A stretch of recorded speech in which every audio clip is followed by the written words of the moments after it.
Good evening. It's May 20th, 2014.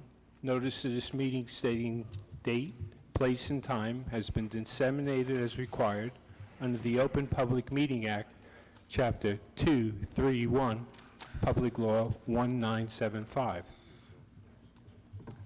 This meeting is called to order. Mr. Clerk, please conduct the prayer and flag salute.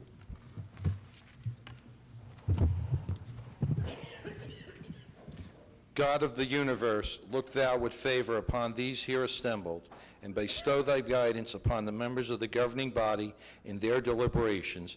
This we ask in thy name. Amen. I pledge allegiance to the flag of the United States of America and to the republic for which it stands, one nation, under God, indivisible, with liberty and justice for all. Thank you.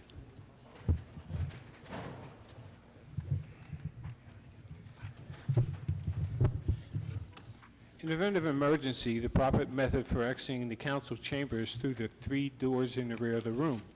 Occupants should proceed down the staircase out the front door and move away from the area of the front steps. Any member of the public wishing to speak during the public comment session at the end of the meeting to please sign in on the white sheets provided in the front of the room. Any member of the public wishing to speak during the public hearing on the budget, please sign the orange sheets. Any member of the public wishing to speak on a public hearing on the SID budget, please sign the purple sheets. So it's very colorful tonight. Please turn off all cell phones and place them on vibrate. If you must take a call, please leave the chamber to do so. Mr. Clerk, please call the roll. Mr. Colbus. Here. Byer. Here. Brown. Here. Armstead. Excused. Cosby Hurling. Here. Sadowski. Here. Midachinko. Here. Yamakaitis. Here. Medina. Here. Kaczynski. Temporary excuse to be late. Mr. Moore. Here. We'd have a presentation tonight, and I'd like to ask Councilwoman Yamakaitis and the mayor to come forward to the podium. And this is in thanking Jack Pareco for the Eagle Scout project at the Hawk Rise Sanctuary. Jack?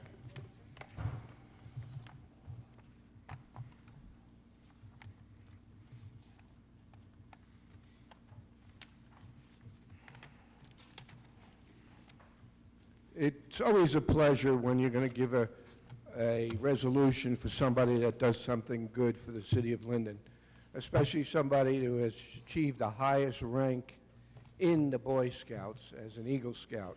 And I went down and I visited this Eagle Scout's task to gain his badge, and it was just a beautiful job that he and all his helpers did at Hawk Rise Sanctuary, having a semicircle of benches that were made. So I just want to congratulate you and wish you well as an Eagle Scout in your troop. And Michelle Yamakaitis will read a resolution that's been prepared by the governing body and myself. Thank you, Mayor. It's been a pleasure to see Jack progress through the years. He was one of our scouts up here on the dais on Scout and Government Day for many years. And, you know, he's going to be graduating high school this year. He was our high school marching band drum major, just an all-around good kid, and he's going to go far in life. We could see it just by all his accomplishments so far. So I have the pleasure of reading this resolution to Jack. Whereas the Boy Scouts of America is one of the largest youth organizations in the United States with 2.7 million youth members, and whereas the Boy Scouts of America's goal is to train youth in responsible citizenship, character development, and self-reliance through participation in a wide range of outdoor activities, educational programs, and career-oriented programs in partnership with community organizations. And whereas the Boy Scouts of America's highest achievement is that of Eagle Scout, whose attainment has numerous requirements, including an extensive service project for the Scout plans, organizes, leads, and manages.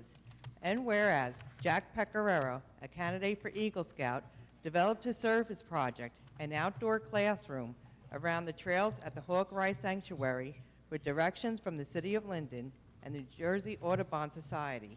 And whereas his project involved leading a group of volunteers that included fellow scouts, adults, and family who cleared a section of the trail, installed benches made from recycled plastic to form an outdoor classroom to help facilitate low-budget field trips for surrounding schools. And whereas Jack Pecoraro also secured all funds for the project from family members.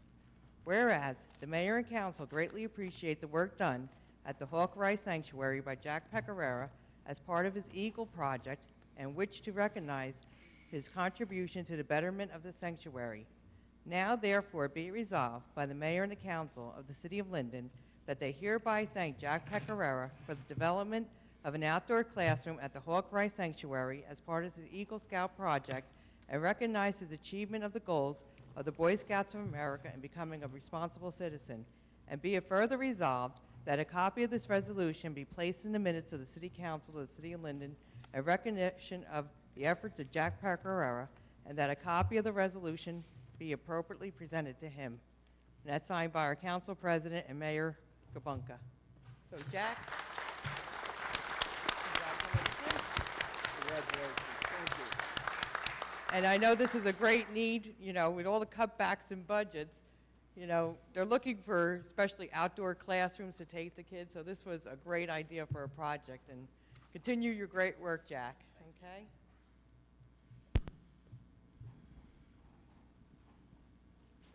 Thank you, Jack Pecoraro. I'd like to move into the minutes, approval of the minutes for the regular meeting of April 15th, 2014, and the scout meeting of April 29th, 2014. I ask for a motion. Motion. Second. Yes. Mr. Colbus? Yes. Byer? Yes. Brown? Yes. Cosby Hurling? Yes. Sadowski? Yes. Midachinko? Yes. Yemakaitis? Yes. Medina? Yes. Mr. Moore? Yes. I'd like to ask our Chief Financial Officer, Alexis Zak, to make the presentation on the 2014 City of Linden budget.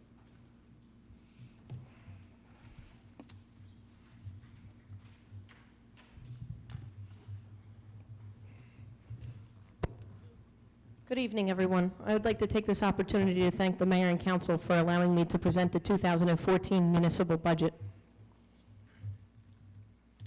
The municipal budget for 2014 is $100,688,144.28. The City of Linden follows a zero-based budgeting guidelines. We ask all our department heads to start at zero and justify every expense. The budget is broken down into two categories. Our operating expenses, which are salary and wages and other expenses. Our salary and wages are $43,488,561.79, which represents all full and part-time employees.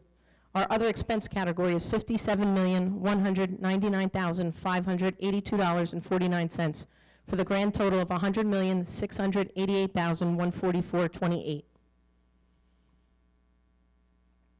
The appropriation is broken down into different categories. The 2014 largest portion is our public safety, which consists of our police and fire departments, which is $30,050,527.79, or roughly 29.85% of the total budget. The next largest category is our insurances, which covers our workers' compensation and our health insurance. It totals $18,359,510.69, or roughly 18.23% of the total budget. The next largest category is our public property and community service, which comprises of various departments from public property, transportation and parking, municipal garage, and public works through various reorganization and consolidation through the years. That totals $13,395,475, or roughly 13.30% of the total budget. The next largest category is our statutory expenses, which is our Social Security pension obligations of $10,920,995, or roughly 10.85% of the total budget. Our debt service is $10,795,300, or roughly 10.69% of our total budget. Our debt service, we try to remain level each year by the amount that we bond to maintain a level debt service. Our general government, it totals $9,112,885.80, or roughly 9.5% of the total budget. The various departments that are made up in the general government category range from the mayor's office to the city clerk's office to the finance office to our board of health, our welfare department. It's every category of miscellaneous government. The other category is our reserve for uncollected taxes.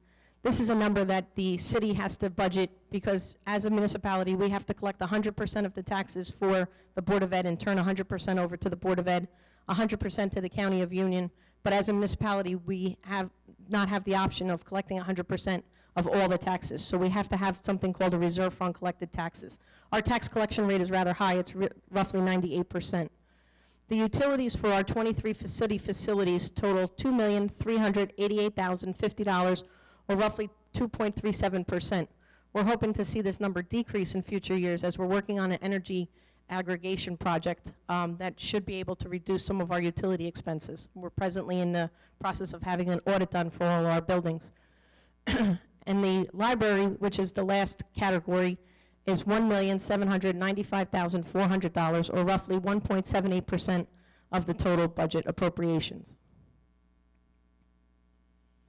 Our revenue comparison, we usually show a 10-year comparison just to see our total general revenues versus where we were 10 years ago. And the largest component is our state aid. As you can see, 10 years ago, it was at 33.66% of all our total general revenues, and now we're only at 19.77%. We have less state aid. We receive now $19.9 million. Back then, we were receiving over $24 million. The other revenue category, as you can see, has changed. We had to, because of the state aid decrease, had to make up other avenues for bringing in revenues. Our surplus anticipated, many years ago, we were able to have a larger surplus amount because the budgets hadn't been so tight. Since Governor Corzine's 4% cap and Governor Christie's 2% cap, it's made it very difficult to build up reserves year after year, therefore it affects your surplus. The receipt for delinquent taxes basically has remained level, and our library is a new component that just started about 3 years ago that we had to show as a separate category. And the largest is the amount to be raised by taxation. 2004 was roughly 47.67%, now roughly 57%. We're hoping to reduce the shift through various redevelopment projects that the city's working on aggressively to bring in new ratables to shift that amount to be raised taxation burden from the households back to the industry. We had lost a significant amount of ratables since 2008, which had cost the city of Linden in revenue. And I know year after year we get the question asked as to where your tax dollars go. What the city council has control over is the municipal portion, which is the amount to be raised by taxation, the $55,661,382.81, or roughly 33.20%. That's what this governing body has control over. The other entities that part of your tax dollars go to is the County of Union, which is $26,810,707 or 33 cents, or roughly 15.99%. Open space is $789,165.28, or roughly 0.47%.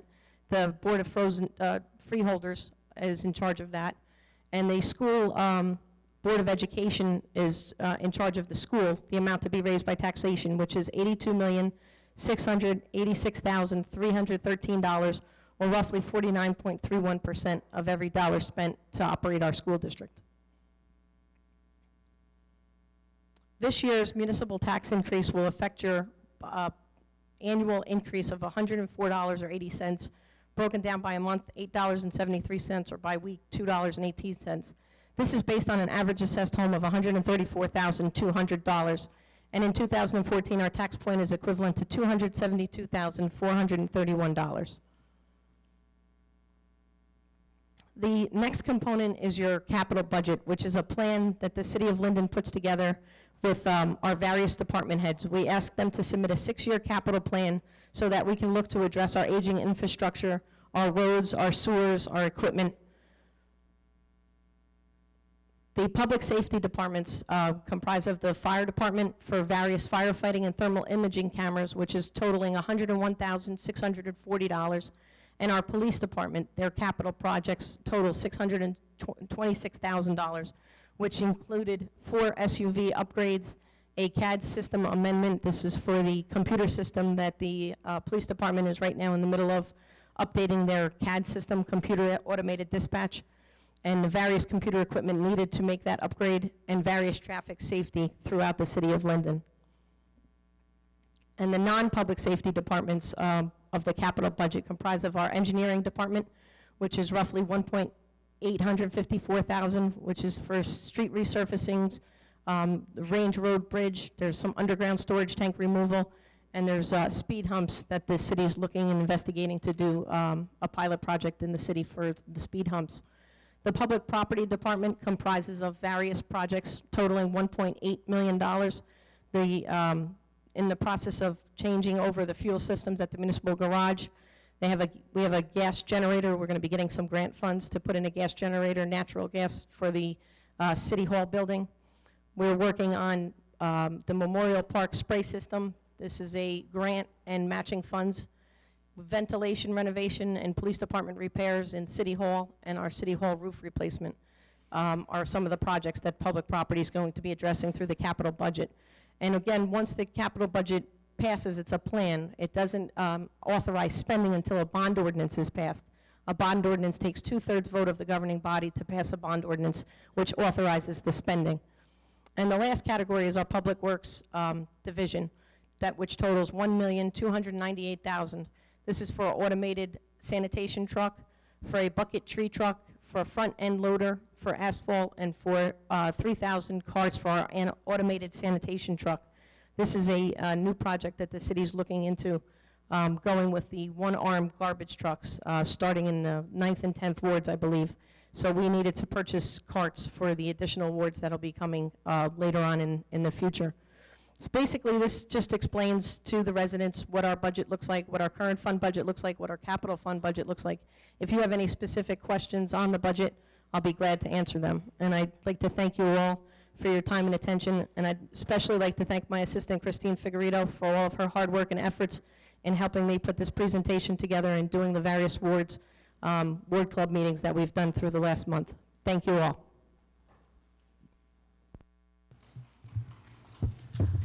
Thank you, Madam Treasurer.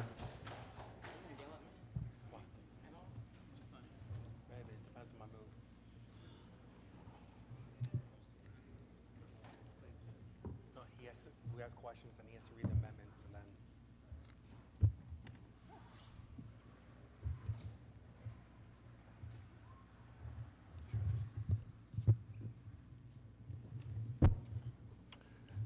Members in the chambers, anyone on my right wishes to address the council and have questions on the presentation? All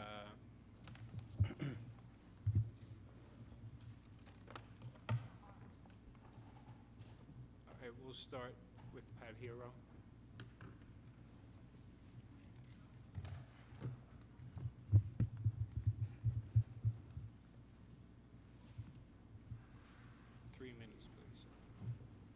Three minutes, please. It's awfully short. First question I have is, we have appropriations excluded from caps. I'm talking on sheet 3 here. Municipal purposes, what's $15,220.561? I understand it's less than it was in 2013, but what's this amount for and why is it excluded from the caps? As grants come in, there's different grants that are segregated. Some are inside cap, some are outside cap. This $15,220 was a grant that was for outside cap for dispatch. Okay. What makes it outside the cap, though? There's certain criteria. There's central dispatch, the library, and certain deferred charges that are allowed to be excluded from cap. In 1977, the governing body of the state of New Jersey had passed legislation that wanted to limit the amount of inside cap appropriations. So those are your regular operating budget line items. They don't want to increase more than 3.5%. So therefore, they allowed certain exceptions. Those exceptions are limited to what I had spoken to you about earlier. Okay, thank you.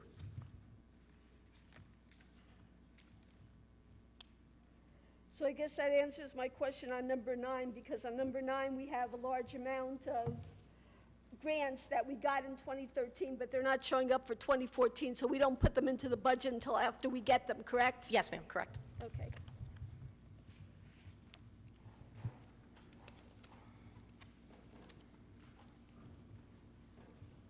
For the Morris pilot project payment, how come we have so much less?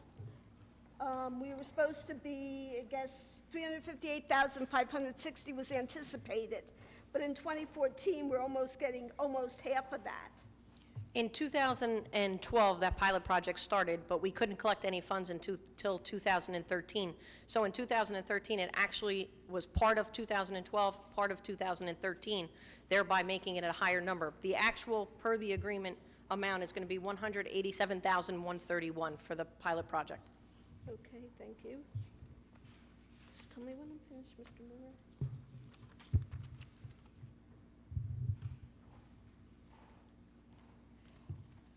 For the personnel consultant, why is there such a large, it's $11,000 more in 2014 for other expenses? Why? I believe we had increased that line item because we centralized all of the new physicals for new hires. So years ago, it used to be the police department would have a separate line item, the fire department would have a separate line item. The Budget Review Committee 3 or 4 years ago had made the recommendation, centralize as much as possible. So we centralized and took it out of those budgets and put it in this budget. So that's for physicals, for new hires, police and fire. Okay, thank you. For the business administrator, we have $290,000. Is that just one business administrator, or is that going to be the deputy and the secretary that you have planned for that position That's the also? total for the 3 positions that was recommended by the Business Administrator Committee. They had recommended the business administrator, an assistant business administrator, and clerical support. So that's right now the tentative budgeted figures for the salary and wage portion for that department. Ms. Sierra, your time's up, but Okay. however, I have a limited amount of people to speak, and I'll extend your time as a courtesy for another 2 minutes. Oh, okay, thank you. Okay, for the collection of taxes, there's other expenses, which came from $3,100 in 2013 to $10,900. Why That's such a large jump? It's going to be a one-time expense because we've added some software program that's going to allow us to do online tax payments, and we also had to add in for tax sale increase for this year, but that's going to be a one-time expense that you'll see an increase this year, and next year you'll see it go back down to the $3,100 because the software is implemented and purchased and in place. Okay, thank you.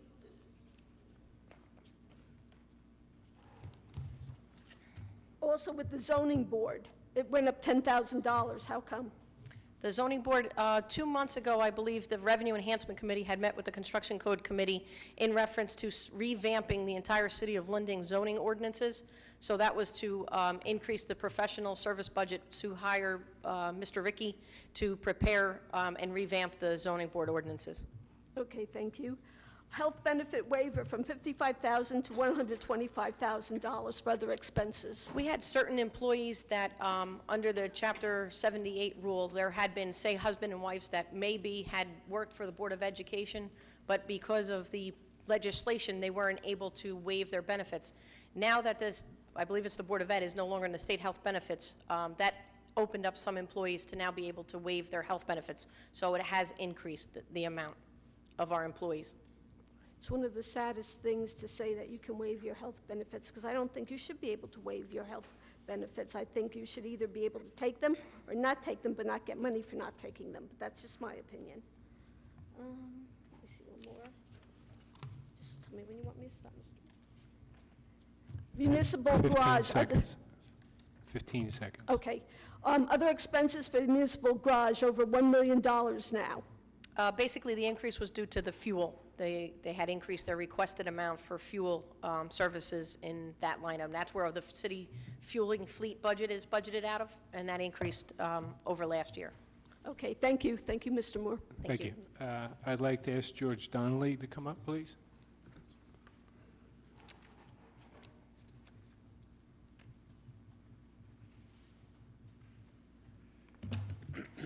George Doney, 132 Irene Street.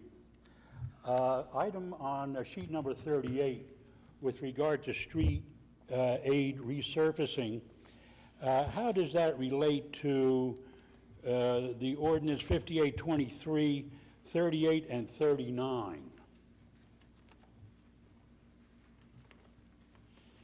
And am I reading this figure correctly in that you're anticipating slightly over $500,000 from the state?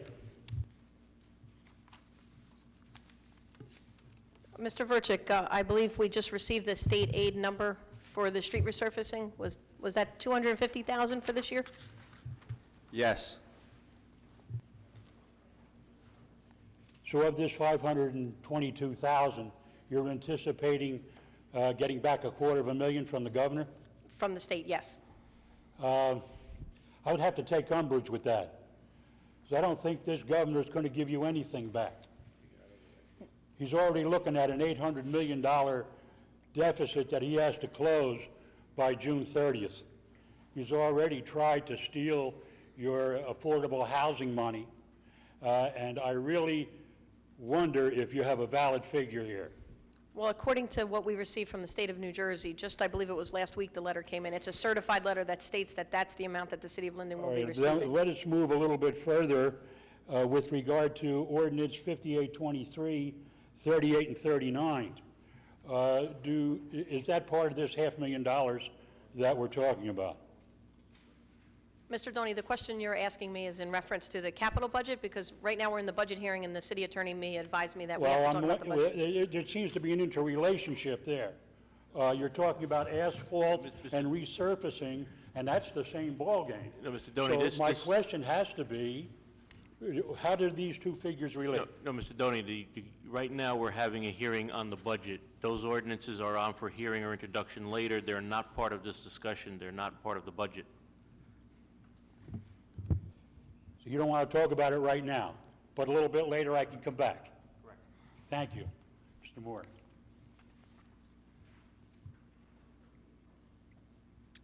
I ask Mr. Sharpie to come to the floor, please. In my opinion of the budget, it's about $40 over. The county's taxing us about $62. You're charging me a little bit more. And the library, you're only giving them $12 more this year? So I guess the library's going to be closed again on Saturdays, twice a month. You know, it's a shame how you handle the dollars of the taxpayers. You know, for 12 years now, every year taxes going up. All 11 of you don't know how to get your act together. This is no balance in any department. One department gets this much and this one gets over here, the library, the kids' education and everything. You know, it's really a shame that this town can't get their act together. It's really a shame. You know, you can't move it forward. It's going to be, why is downtown closed at night at 6 o'clock? It's a shame. It's really a shame.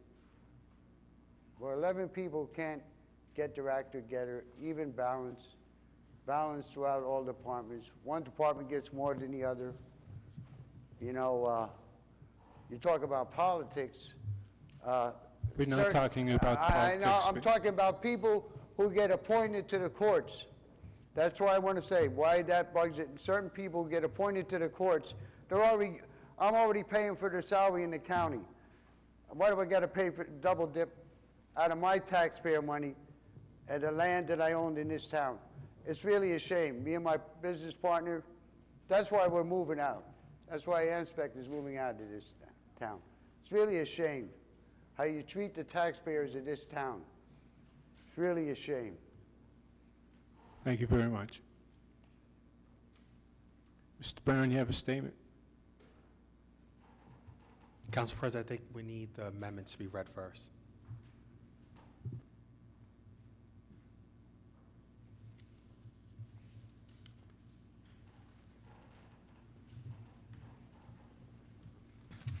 Mr. Clerk? Resolution to amend the 2014 budget. Whereas the local municipal budget for the year 2014 was approved on the 15th day of April 2014, whereas the public hearing on said budget has been held as advertised, and whereas it is desired to amend said approved now. Therefore, be it resolved by the City Council of the City of Linden, County of Union, that the following amendments to the approved budget of 2014 be made. Anticipated revenue, 3. Miscellaneous revenues. Section D, special items of general revenue anticipated with prior written consent of the director. Interlocal agreement, Board of Ed, change it from $22,133 to $20,844. Interlocal agreement, Fanwood, from $8,550 to $11,400. Total miscellaneous revenue, Section D, shared services agreement offset with appropriations, $129,023, from to $130,584. Miscellaneous revenue, Section G, special items of general revenue anticipated with prior written consent of the director. Other special items, County of Union, rental income, 12 North Style Street, from $7,000 to $0.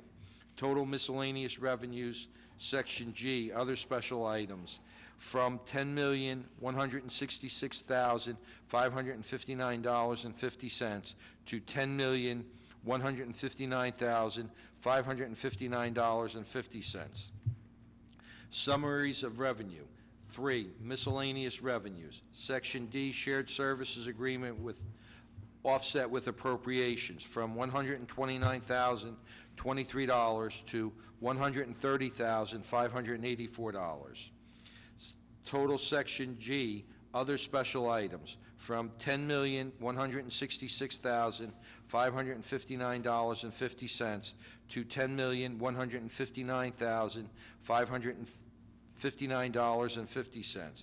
Total miscellaneous revenues, $35,881,559.30 to $35,876,120.30. 4. Receipts from delinquent taxes, from $2,414,000 to $2,419,439. 5. Subtotal general revenues, items 1, 2, 3, and 4, from $4,906,122.22 to $5,227,562.22. General appropriations, appropriations within cap, statutory expenditures, recycling tax, other expenses. Total deferred charges and statutory expenditures, municipal within cap, from $20,000 to $0, from $10,707,395 to $10,687,395. H1, total general appropriations for admissible purposes within caps, $81,567,583.48 to $81,547,583.48. General appropriations, from A, operations excluded from cap, recycling tax, other expenses, from $0 to $20,000. Total other operations excluded from cap, $3,407,925 to $3,427,925. H2, total general appropriations for municipal purposes excluded from cap, $15,220,560.80 to $15,240,560.80. Total general appropriations excluded from cap, from $15,220,560.80 to $15,240,560.80. Be it further resolved that two certified copies of this resolution be filed forthwith with the Office of the Director of Local Government Services for her certification of the local municipal budget as amended. I do hereby certify this is a true copy of the resolution amending the budget adopted by the governing body on the 20th day of May 2014. Madam Treasurer, would you be kind enough to explain why we have to amend the budget? Yes, Council President. Today, we received some information from the state of New Jersey. The city of Linden is reviewed by the state this year. It's every third year, various municipalities are reviewed by the state of New Jersey.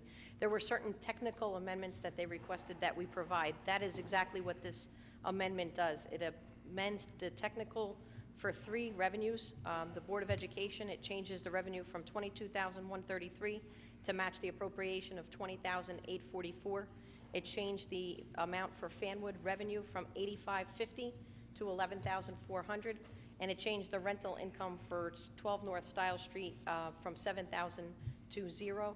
And then on the exceptions for the outside cap, the $20,000 that we budgeted for the recycling tax had to be changed from sheet 19 to sheet 20 because that is an exclusion allowed by the state of New Jersey. So therefore, these are all minor technical amendments that we're required to make before the final adoption of the 2014 budget. Thank you very much. I ask for a motion, please. Council President, make a motion and ask for a second. Second. Mr. Colbus? Yes. Byer? Yes. Brown? Yes. Cosby Hurling? Yes. Sadowski? Yes. Midachinko? Yes. Yemakaitis? Yes. Medina? Yes. Mr. Moore? Yes. I'd like to ask the chairman of the Budget Committee to make a statement. The budget represents a total of $100,688,144.28 expenses for the year 2014. The committee has worked hard to stabilize the budget and focus on adding more police officers and public work employees to address the quality of life issues of the city of Linden and its residents. I would like to thank all members of the governing body for their assistance and recommendations on the 2014 budget. I would like to especially thank every department head for their dedication and diligence in preparing this year's municipal budget. I make a motion for approval and ask for a second. No, Mr. Brown, I have to read the amended budget Mr. now. Clerk, would you read the budget resolution, Be it please? resolved by the City Council of the City of Linden, County of Union, that the budget herein set forth is hereby adopted and shall constitute an appropriation for the purposes stated of the sums herein set forth as appropriations and authorization of the amount of $55,661,382.81 for municipal purposes, $1,731,202.17 minimum library tax. Summary of revenues. General revenues surplus anticipated, $5 million. Miscellaneous revenues anticipated, $35,876,120.30. Receipts from delinquent taxes, $2,419,439. Amounts to be raised by taxation, $55,661,382.81. Amounts to be raised by taxation, minimum library levy, $1,731,202.17. Total revenues, $100,688,144.28. General appropriations, within caps, operations including contingent, $70,860,188.48. Deferred charges and statutory expenditures municipal, $10,687,395. Excluded from caps, total operations excluded from caps, $3,775,260.80. Capital improvements, $125,000. Municipal debt service, $10,765,300. Deferred charges municipal, $575,000. Reserve for uncollected taxes, $3,900,000. Total appropriations, $100,688,144.28.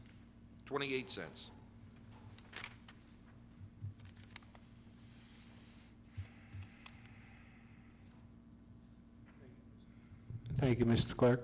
Mr. Brown, would you make a motion, please? I make a motion for the approval of the 2014 municipal budget and ask for a second. Medina. Second. Mr. Colbus? Yes. Byer? Yes. Brown? Yes. Cosby Hurling? Abstain. Sadowski? Yes. Minichinko? Yes. Yemakaitis? Yes. Medina? Before I vote, I'm never in favor of a tax increase, but when it comes to our hiring more police officers and improving public safety and also building our surplus, I'm in favor of that, so I vote yes. Mr. Moore? No. We'll move into presentation and public hearing on the 2014 Special Improvement District. I'd like to ask Mike Bono to come up, please. And everybody which wishes to discuss the CID budget, there's a purple sign-in sheet. Would you sign in, please, if you wish to ask the director any questions? Council President, Councilman Brown? just real quick. Just for everyone to know, the Special Improvement District, what Mike Bono, he's in charge of, it's basically Wood Avenue, it's the downtown area, so there's no confusion. That's what, I just want to make sure the public knows the budget that we're talking about. So it's downtown area here. Does anyone have any questions on this budget? Mr. Bono, could you tell us a little bit about downtown? Yeah, I can. The first thing we did was we changed the name of the District Management Corporation to the Uptown Linden Corporation. And we did that for a reason. We're trying to create something in the downtown area, and we're being very aggressive doing it. The money we get in this budget, we spend for the betterment of the merchants and the people in the district. This year, we've power washed all the buildings, we've power washed all the sidewalks, we painted the poles that you see on Wood Avenue, we put in all new flower pots, we put in all new flowers, and we opened an office on Wood Avenue. And that office was opened to better the communication between our organization and the merchants in the downtown area. We have very, very aggressive plans going forward for the merchants. We're going to be offering workshops. We're going to be offering them the ability to receive grants. And we now have the email addresses of almost every person in the district, which allows us to really communicate with them on a daily basis. If you get the opportunity to stop at the office, we have a full-time marketing person there from 8:30 in the morning till 4 o'clock in the afternoon. She does all our creative designs and has designed the brand that you see on Wood Avenue. We are also happy to tell you that we're going to receive a grant in the amount of $50,000. What we did was we hired a grants person in conjunction with what the town gets to go after money for us for the purpose of the downtown area, the uptown area. And we are receiving a grant in the amount of $50,000 next year. And we're in line for another grant for $14,000 that we may get this year. And that's going to be an oncoming type of a situation. With the limited budget we have, we're trying to explore other ways to receive revenue. And grants are definitely one of those areas that we're looking into to do that. I'm happy to know that the parking lot behind CVS may be plowed this year. Sid is committed to purchase a kiosk to go in that parking lot at a cost of about $25,000. I think the thing that makes me feel very comfortable is I think the board that I have now understands that this money we receive from the excess tax in the district is to be spent in the district. And I would like to invite all of you to what I think is going to be the biggest event that this city has ever had as far as bringing people into the city. We're doing a concert on June 28th. We anticipate the people who own restaurants to have outdoor tables. We're going to have an outdoor sale for the merchants. We expect anywhere up to 2,000 people to attend. And we're doing that this year because the grant that we receive for $50,000, $25,000 of it is earmarked for an event. So in order to put ourselves in position to continue getting that type of a grant, we have to show the experience factor, which we'll be doing this year. And I also want to make mention of the fact that the excess tax in this district has not been raised in 20 years. It's stayed the same. I'll answer any of your questions. For the public's information, you had mentioned you opened an office.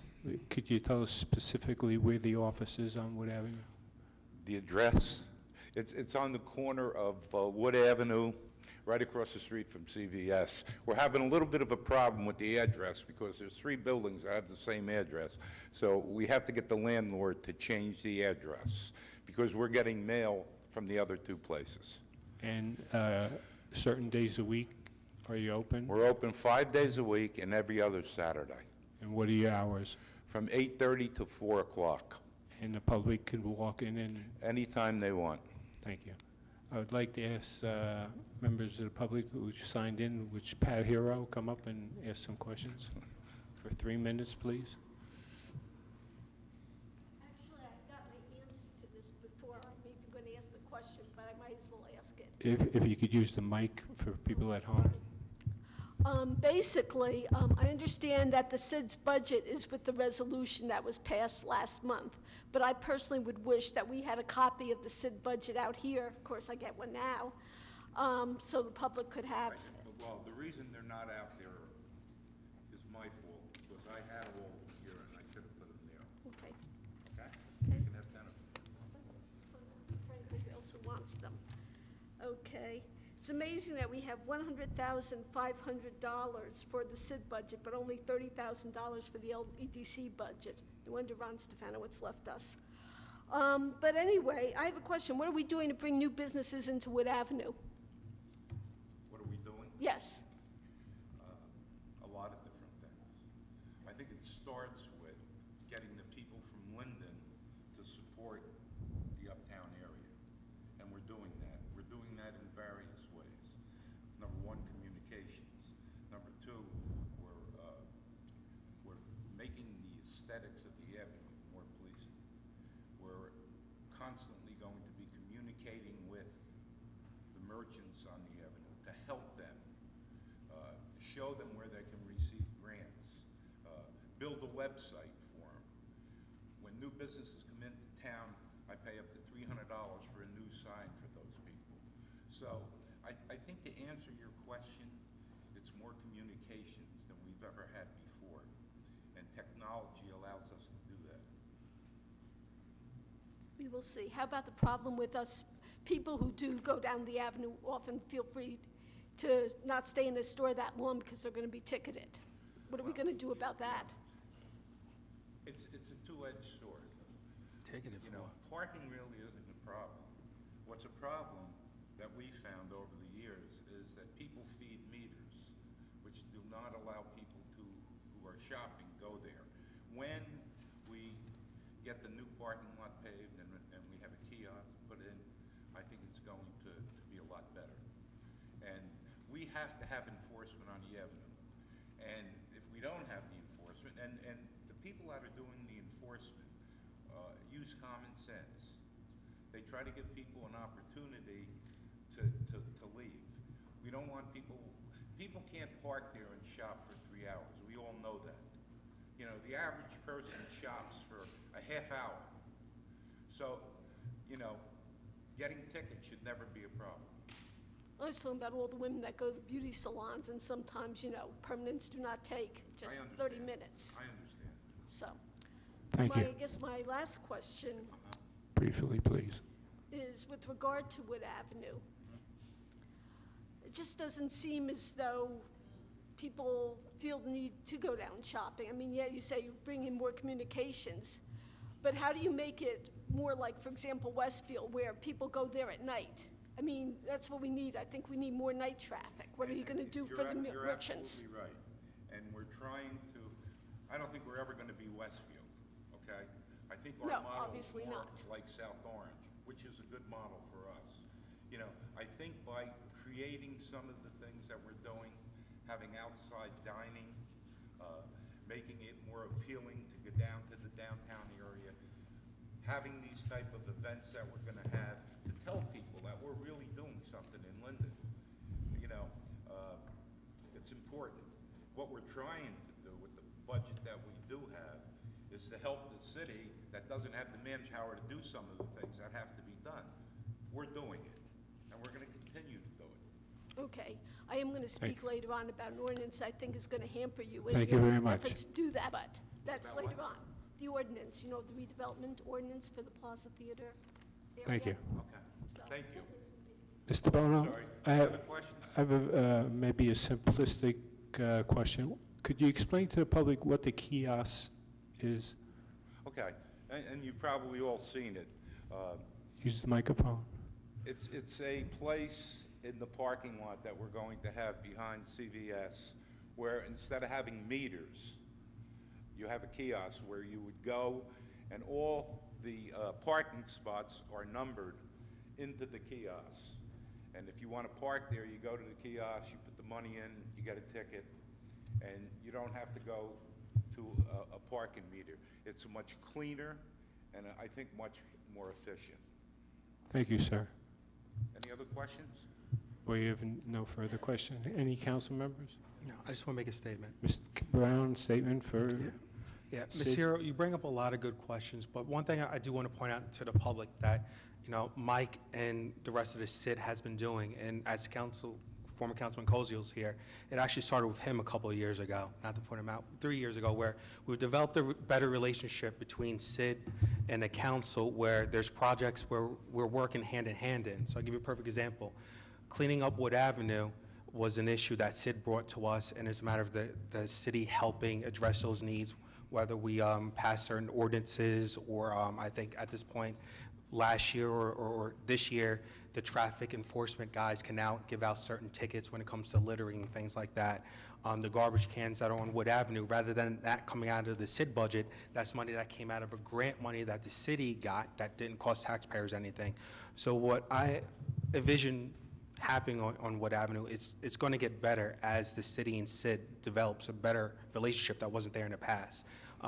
Some things that Mike didn't point out was they've developed a website that started a couple years ago by the former councilman and getting that up and running. So there's a lot of good things that are coming down the road, which with their new chairman, Brian Tomko, he's very aggressive on getting some of these issues done.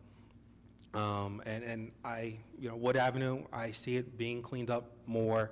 You're going to see better businesses here. Mike and Brian Tomko and the rest of CID are working very hard. They have monthly meetings. I don't know, Mike, if you want to tell them when the monthly meetings are.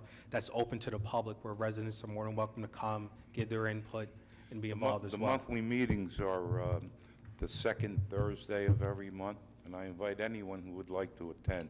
One other thing, and you bring up a valid point, we're also trying to increase the cooperation between the school system, the council, the cultural committee. Working together makes it a lot easier, and that's what we're trying to do. So we're going to continue to do that. Thank you, Mr. Chairman. I'll ask for a motion, please. I'm sorry, Councilman?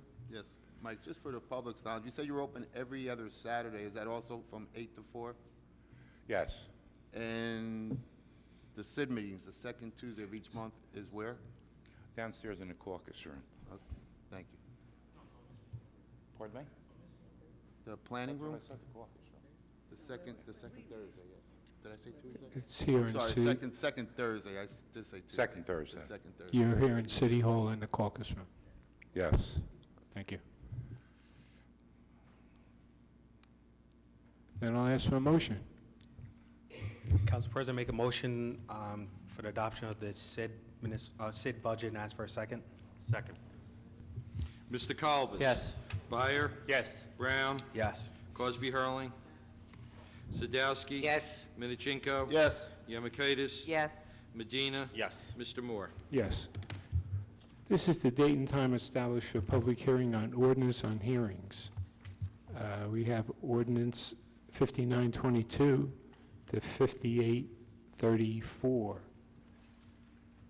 And Mr. Clerk, would you? 5822, bond ordinance providing an appropriation of $121,000 for renovations of the ventilation system in City Hall and authorizing the issuance of $114,950 in bonds or notes for financing part of the cost thereof.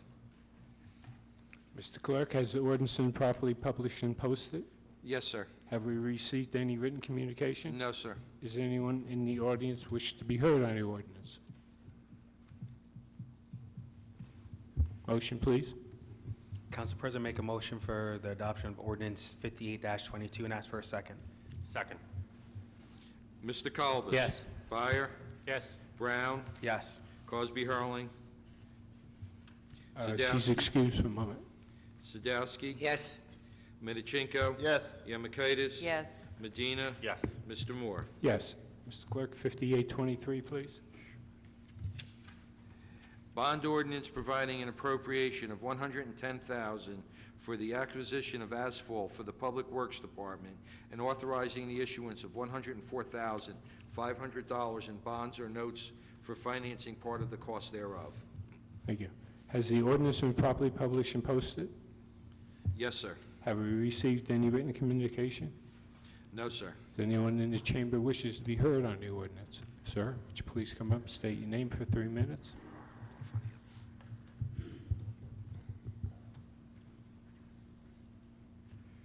George Doney, 132 Irene Street. This bond ordinance for $110,000, how does that relate to 5838 and 39? And is that really enough money? Madam Treasurer? This ordinance is separate from, it has nothing to do with 58, 38, or 39.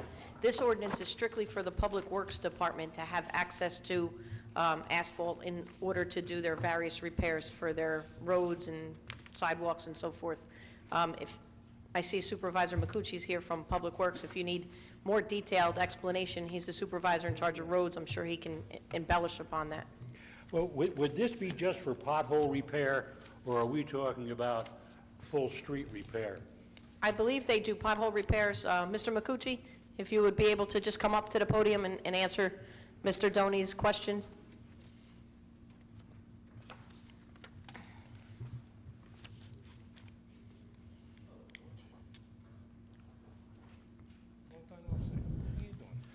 Use the microphone, please. The $110,000, is that just for potholes, or is that going to be used for full street repair? That's my question. Well, it's there for when we can get to the, to do the street repair, so we don't have to worry about having the money not to do it. It's also for the equipment, what equipment we need to do the streets with. We've had a bad winter this year, and there's a lot of work out there for us to do. And with our manpower, the way we're going right now, we're trying to get to everything we can. So, but that money there is for us to do what we can as the season permits us to do. Thank you. You know, we have a heck of a problem in my ward as well as in the rest of the city, that Lower Road should be completely resurfaced. So should Tremley Point Road, and so should Blanky Street, and so should a lot of other streets in town. The quality of life from that point of view is pretty poor. If anybody, as I did, had to replace a tire and a rim and a front strut because of a pothole, it's actually almost $1,000 to do that, and that's on the cheap side. So my question has to be, when are we going to get to Pleasant Street, Linden Avenue, Lower Road, and whatever? And we can't do it with $110,000. Thank you, sir. Have a seat, and I'll get an answer for you. I'm sorry, Mr. Moore. Thank you for that question, and your time is up. Have a seat, and I'll get an answer for you. Thank you. Mr. Brown, Yeah. could you elaborate on it? Yeah, I forgot the gentleman's name, but George, I'm sorry, I didn't get his last name. Yeah, so long story short, the ordinance 5823, the 110, yes, that's for potholes. We appropriated more money this year than last year because, like gentleman referenced, we had a rough winter, so this is to pay for the fixing of potholes. The other ordinances you make a reference to is for street repairs. Now, I think it was a couple of years ago, the council decided that rather than each ward get one street paved, we do alternating years, where last year it was odd numbers, so wards 1, 3, 5, 7, 9 got streets resurfaced. This year's even numbers that are going to be resurfaced. In the bond ordinance itself, or even the engineer can tell you what streets are scheduled to be paved this year. And so they're two separate ordinances. This one just deals just with potholes repairs, which Public Works is doing. The other ordinances is for total paving of streets. For a levy for the entire city, or just for either even numbered or odd numbered wards? Which one? Are you talking about the one for the potholes, or? Yeah. The streets, Sir, would you have a seat? Sir, have a seat, please. Council President? Mr. Moore, Mr. Dayton opened, he opened the door. Council President, if I may, this is a hearing on this Mr. particular Brown ordinance opened the door. only. Excuse me, sir. Mr. Hudak? Yeah, this is a hearing on this particular bond ordinance only, not on other general items, which would be for the public hearing later. Mr. Hudak, I challenge that statement. Mr. Brown opened the door. Excuse me, sir. For the other $800,000. I'm asking you to take a seat, or I'm going to have to. I'm asking for an answer. You had your time. There was a response to it, and now you have a different question. Please take a seat. Anyone else in the chamber?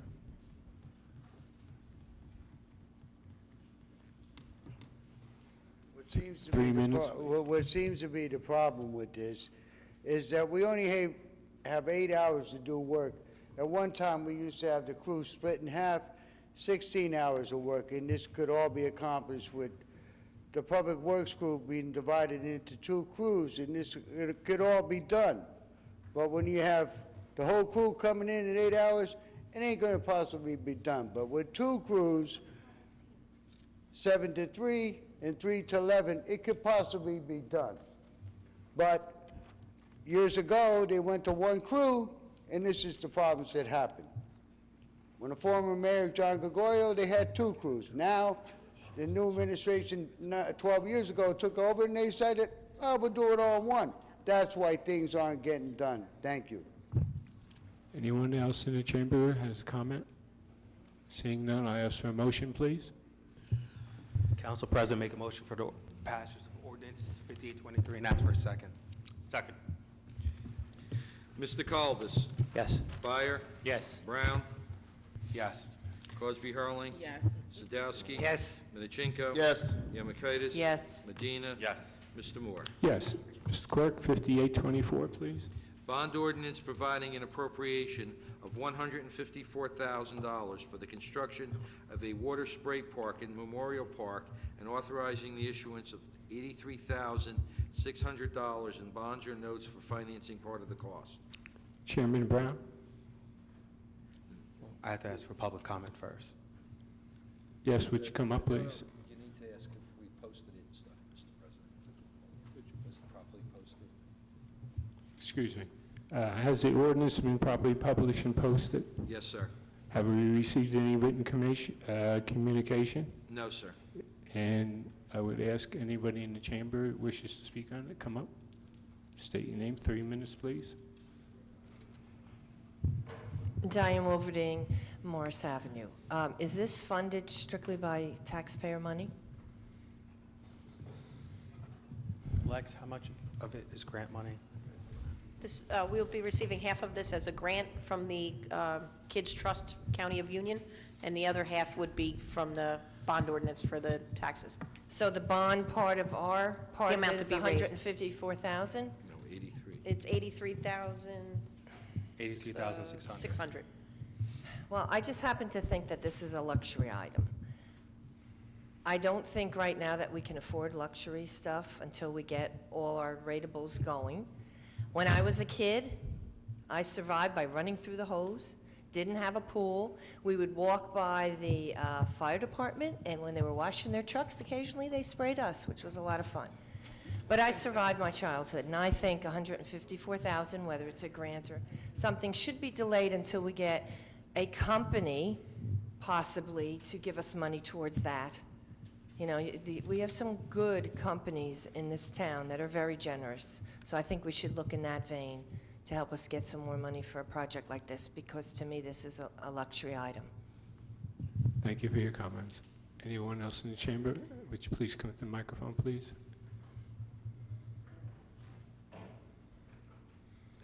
Tonight, with voting down 2 ordinances, you can take a stand for the taxpayer and for fiscal sanity.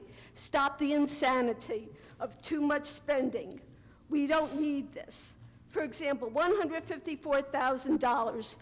Councilman Brown is wrong. It's a grant. It doesn't cost the taxpayers anything. Yes, it does. If it's a grant from the government, taxpayers pay for it. Where do you think they get their money from? From us. And we're spending way too much money on stuff like this. For example, take this. I just got it out of the Target thing. $399 on sale, $499 for Sidewinder Falls. $349 not on sale for Gushing Geyser Water Park.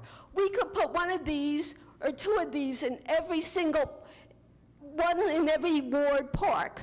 Like one in for example, 10th Ward, 9th Ward, you get the picture. One in another park. And we will save the taxpayers probably $20,000. We have $20,000 spent on this versus $154,000. Ms. Wolverding was right.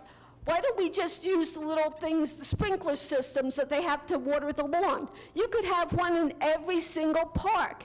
And believe me, the kids don't just need to have water in Memorial Park. They should have water all over, because when it gets hot, they just can't afford to go down to Memorial Park. And sure, it'd be nice, as I find it is, when somebody's watering their lawn, I can jump around in the water. Yes, I still do that at my age, because it is, when it gets 100 degrees, I like feeling the coolness. So why don't we do that for the kids? And we could do that for the kids in each park in each of the wards. It's ridiculous to spend $154,000 on this and take a stand for fiscal sanity. This is how you save money. This is why we don't need to spend this money. And then you have to come back and tell us, oh, we're going to raise your taxes. You know how you keep our taxes sane? You don't buy stuff like this. And this is how you get our taxes down. Remember, down, not up, down. And then we'll be happy. And maybe we'll vote you back in, or we could vote you out. Thank you for your comments. Any members of the public wish to make comments for 3 minutes? And the 2 previous ladies, I totally agree with them. Why should all $154,000 go to one end of town? Why can't we have sprinklers in all parks in the city of Linden? I'm in total agreement with these ladies. I say you floor it and take it back to the back room again. Thank you, sir. The hands up in the audience to the left. Sir, would you come up? I'm sorry, I didn't see you. Name? Michael Anderson. I agree completely with what everybody else has been saying. The issue that I really had in particular with this was it was only set up for 300 children for the summer camps. It's not a town-wide thing. It's not like this runs on a schedule where anybody could be able to use it. It's only 300 out of 44,000 people in this town. Only 300 are going to be using something, and we're going to spend $83,000 on it. It just doesn't make sense. It doesn't add up. Thank you for your comments. Other people? If not, Mr. Brown? Council President, make a motion to table this ordinance and ask for a second. Second. Second. Mr. Clerk, roll call. Yes. Byer, Yes. Brown, Yes. Cosby Hurling, Yes. Sadowski, No. Minichinko. Yes. Yemakaitis, Yes. Medina, Yes. Mr. Moore. Yes. 5825, please. Bond ordinance appropriating an appropriation of $198,000 for the acquisition of carts for the automated sanitation truck for the Public Works Department and authorizing the issuance of $188,100 in bonds or notes for financing part of the cost thereof. Mr. Clerk, has the ordinance been properly published and posted? Yes, sir. Have we received any written communication? No, sir. Is there anyone in the chambers who wishes to comment on this? Motion, please. Council President, make a motion for the passage of ordinance 58-25 and ask for a second. Second. Mr. Colbus. Yes. Byer, Yes. Brown, Yes. Cosby Hurling, Yes. Sadowski. Yes. Minichinko. Yes. Yemakaitis. Yes. Medina. Yes. Mr. Moore. Yes.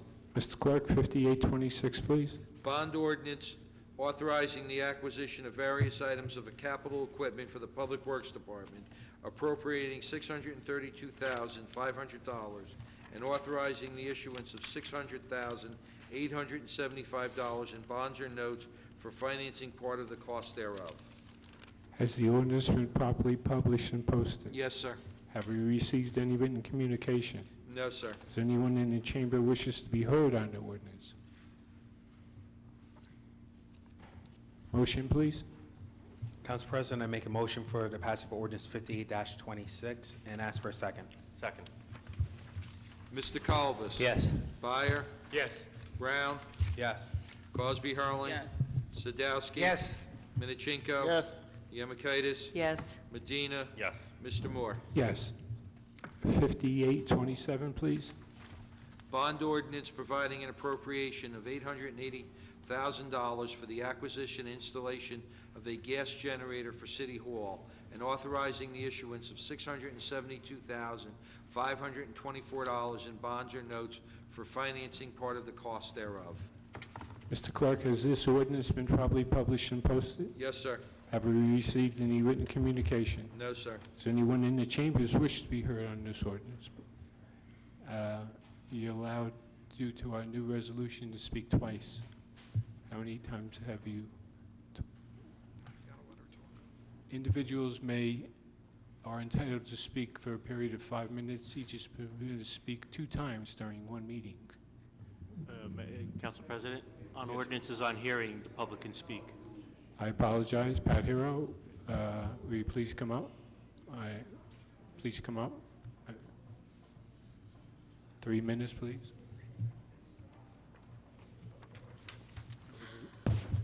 Parliamentary mistake on my part. Okay, this is the lion's share of the amount, $880,000. I understand we all suffered from Sandy. I know it was a terrible thing, but I'm suffering from PTSD if you vote this down. It's a pretty terrible, stupid decision. How many blackouts have we had? 1965, 1977, and I'm not sure we suffered there. I know I was in New York that night, and I know they had a blackout. In the 2000s, we had a blackout. In 2012, of course. That's not that many. We survived. We're going to survive if we have another blackout. Spending $880,000, that's almost $1 million for a generator, is a dumb idea. And besides, have you ever been in a room with generators in the room? I was, 2012. It was very nice because we did have to do the elections that day. And we went through it. But believe me, it smelled. I can't imagine all the chemicals that was in the room that day. Thank God we got through it and everybody voted, and I love the fact that people voted that day. And I loved helping them vote. But you know what? What are we doing? Suppose there's carbon monoxide. How are we going to guarantee the safety of things? They always say keep a generator outside.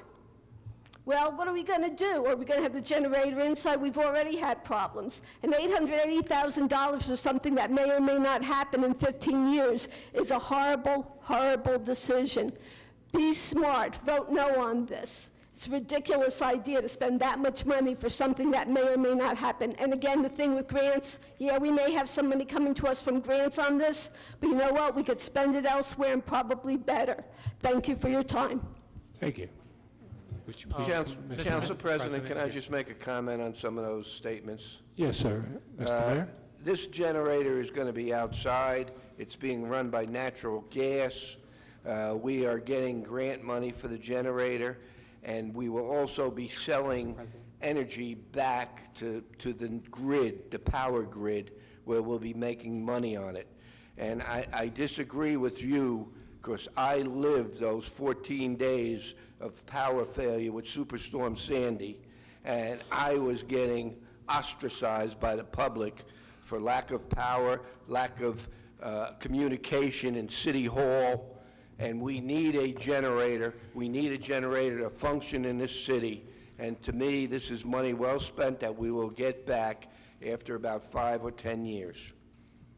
Councilman Brown? Yeah. Just to piggyback on what the mayor said, and I think the mayor would know more about the numbers on here, this generator is actually will be paying for itself in the next couple of years, because we will be selling power back to the energy company during high demand periods. The numbers that our energy consultant talked about, I don't know, anywhere between close to 100,000, depending on their situation. In addition, Councilman Byer can talk more about the whole energy credits that we will be receiving with this generator. And as the mayor can talk about City Hall in itself, I understand residents, but our police department, I think only maybe 1 or 2 floors in the police department was functioning. You know, the police department wasn't even operational. So if you look at it from a public safety standpoint, City Hall itself wasn't up to full speed. So this is something that is needed. And I understand that you're saying grant money, paying it through taxpayers' funds, but the true cost to residents is $672,000, and it is going to be being paid for in itself within the next couple of years. Ms. Malik? Mr. President, can I elaborate a little bit more? Yes. Yes. Would you mind, Ms. Malik, if I have the response from Councilman Byer? Yes. I'm on the environmental committee, and we started a thing called the Green Team, and it's run by the state. You get points for things that you're doing green in your town. Like, for instance, this room, we have fluorescent lighting, no longer halogen lighting. Our parking garage, we just installed LED lighting. So all these we get points for. And at the end of the year, we add up all our points, and we can redeem them for, they're like green stamps. We can redeem them for grant money from the state. This generator, it's a safety item. We really need a generator. We have one right now. It just operates the police department, but this generator is big enough to do the whole City Hall. We'll get a Hoboken has a generator, and they sell back their power on the grid to the highest bidder, not only to PSE&G, but to any third-party electrical supplier. They will buy back our electricity. They will pay for the gas, natural gas to run it. They will also pay for the maintenance of the generator to keep it maintained, to keep it running, and it'll be only during the high period when electricity is at the highest period, so we can get the most money, for our generator. The Hoboken size generator, they're getting anywhere from $100,000 to $125,000 a year sell back electricity. So in 5 years, this thing's gonna pay for itself, and then we can start raking in money. Then we can start making money. The generator alone has a guarantee of 10 years. So for at least 10 years, we'll be raking in money. So it's a win-win situation. I just wish we had more generators. We should be up here saying we should get more generators and put them more in our town. That's all I have, Mr. President. Hey, Councilwoman Yarmakaitis? Thank you, Mr. President. I'd like to agree with Mayor Grabunka. Many of us have not forgotten Superstorm Sandy. We had shelters started in the 8th Ward and Trembling Point. People were coming in, they had no hot water, no hot food to eat. We went around to different communities, and that was basically the need that we were hearing. We needed to open up a shelter, and we're trying, after the fact, we established a committee with council. We all sat down, got together, and brainstormed. This is one of the suggestions that we had.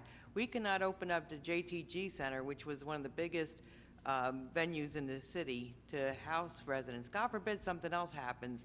The city is trying to be proactive to be able to take care of our own in that event. So I agree that this is something that is needed. Ms. Malik, 3 minutes, please. You just answered some of the questions that I was going to have.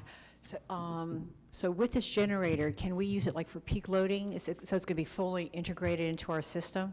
Yes, and we sell the power back to the highest bidder. It doesn't, it goes out to the highest bidder. Okay.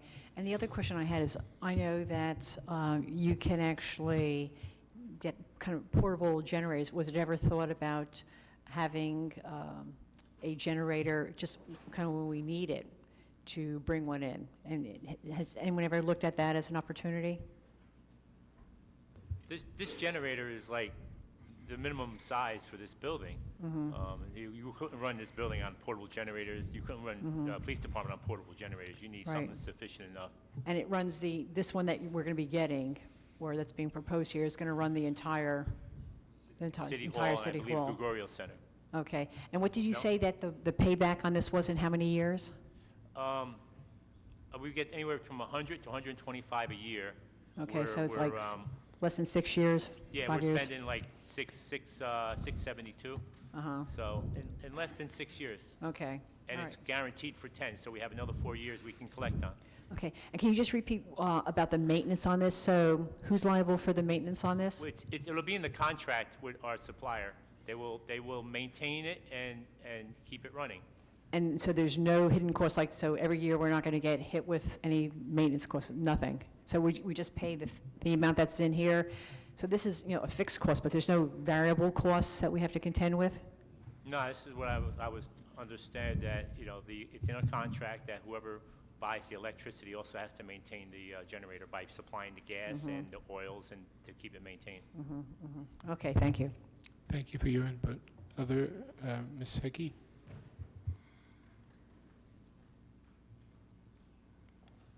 Good evening, Gretchen Hickey in Wood Road. I just have to say I couldn't agree with the mayor more. After Superstorm Sandy, I ran the crisis center with a few other residents, many other residents who are wonderful to help, as Councilwoman Yamakaitis did in the 8th Ward. I was in the 7th Ward. I think the thing that people fail to realize is there's a difference between a crisis center and a shelter. A crisis center is a place for people to go that they cannot sleep at. A shelter is a place where we do have a generator for the safety of all of our residents. Our residents that weren't able to stay in their homes, the nearest shelter was in Cranford, provided by Union County. And with this devastation, after seeing it, many people didn't want to leave their residences. It's easy to say that, maybe we won't have a storm in 10 or 15 years, but as we've seen in the past few years, we've had a heighten of storms, and after living through it, like the mayor said, for over 2 weeks, having no lights at my home for 2 weeks was not a big deal. Losing a home and asking for dry, warm socks, or, could you bring my baby diapers because my husband doesn't let me out of the house? That's a whole nother story. We need to have a shelter with a generator so that all of the residents in Linden, no matter what ward they live in, have a safety place and a place to go that they could spend the night in our city. And we can't do that without having a generator for our facilities at the Gregorio Center. So please remember, there's a difference between a crisis center and a shelter. If we have a shelter, we would have all been able to stay there, plenty of room, huge kitchen facility. We have our own city vehicles to be able to get people back and forth from their homes instead of going to another town. We live in a big city. I think I couldn't think of something more appropriate to spend money on, especially at this time. Thank you. Thank you. Mr. Sharby, 3 minutes, please. I'm in favor of the mayor We went to all these mayors, and finally something happened. All these mayors, this building was all these mayors, there was never a generator on this building. That was amazing when Sandy hit. But yes, we do need this, Linden. We do need that generator in order for this city hall to function and the Gorilla Center. I was amazed when I heard that. No generator on City Hall. That was the shock of the world when Linden went through all these mayors and there was no generator on this building to keep the city running. That was, am I right?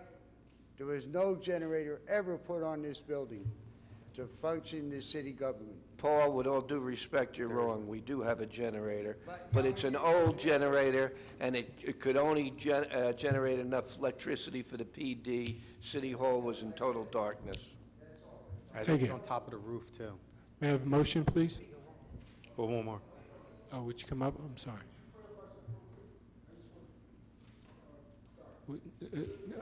I have a agenda here, and she's next. Sir, she's next, and I'll be glad to have you come up. Lorraine Burke, I just want to say, yes, you do need it. And working with people from Sandy, working with people who I helped down the shore, spent thousands and thousands of hours and working with the people. You really, truly do need, but two things to point out, that something that you may have not thought about that we, people in rescue, have thought about, is people with disabilities. What are you going to do with them? Wheelchairs. Maybe they can't move. Maybe they can't make it out of their homes. How are you going to transport them and to get people to help them? That's the first thing, because we ran into that down the shore. Also, people don't want to leave their homes who have pets. Where are the pets going to go? We have helped hundreds of people that lived in their cars because they didn't want to leave their pets. So that's something also to consider. That's all I wanted to say. Thank you very much. Mr. Donaldson, please. Lord knows I had no intention to come up here tonight, but you got my attention, because I just want to be clear. Is it, will it or will it not power the Gregorian Center? I'm like 97% sure, unless Mayor or Alexis, I'm wrong. It's not going to power the Gregorian Center, because I think the location where the generator is going to be at, they would have to go like underground, do some underground wiring, So things right like now that. it's just with City Hall. I just City wanna be Hall. clear. And Okay. I think in fairness, we are looking for additional grant money. Right. For But the first one is for- just City Hall. Yes. Okay, thank you. Correct me if I'm wrong, I mean, am I right on that? I'll be honest with you, I thought it was the JTG Center also, but we'll have to double-check Yeah, we'll that just to double-check. make sure. Because I know, I think we should check at least, because I think everybody, I agree that we need it too, but I think everybody's impression is that the city will be taken care of to run, city business, but also there's a place, the crisis center, shelter possibly. I think that's what the question is. All right, thank you.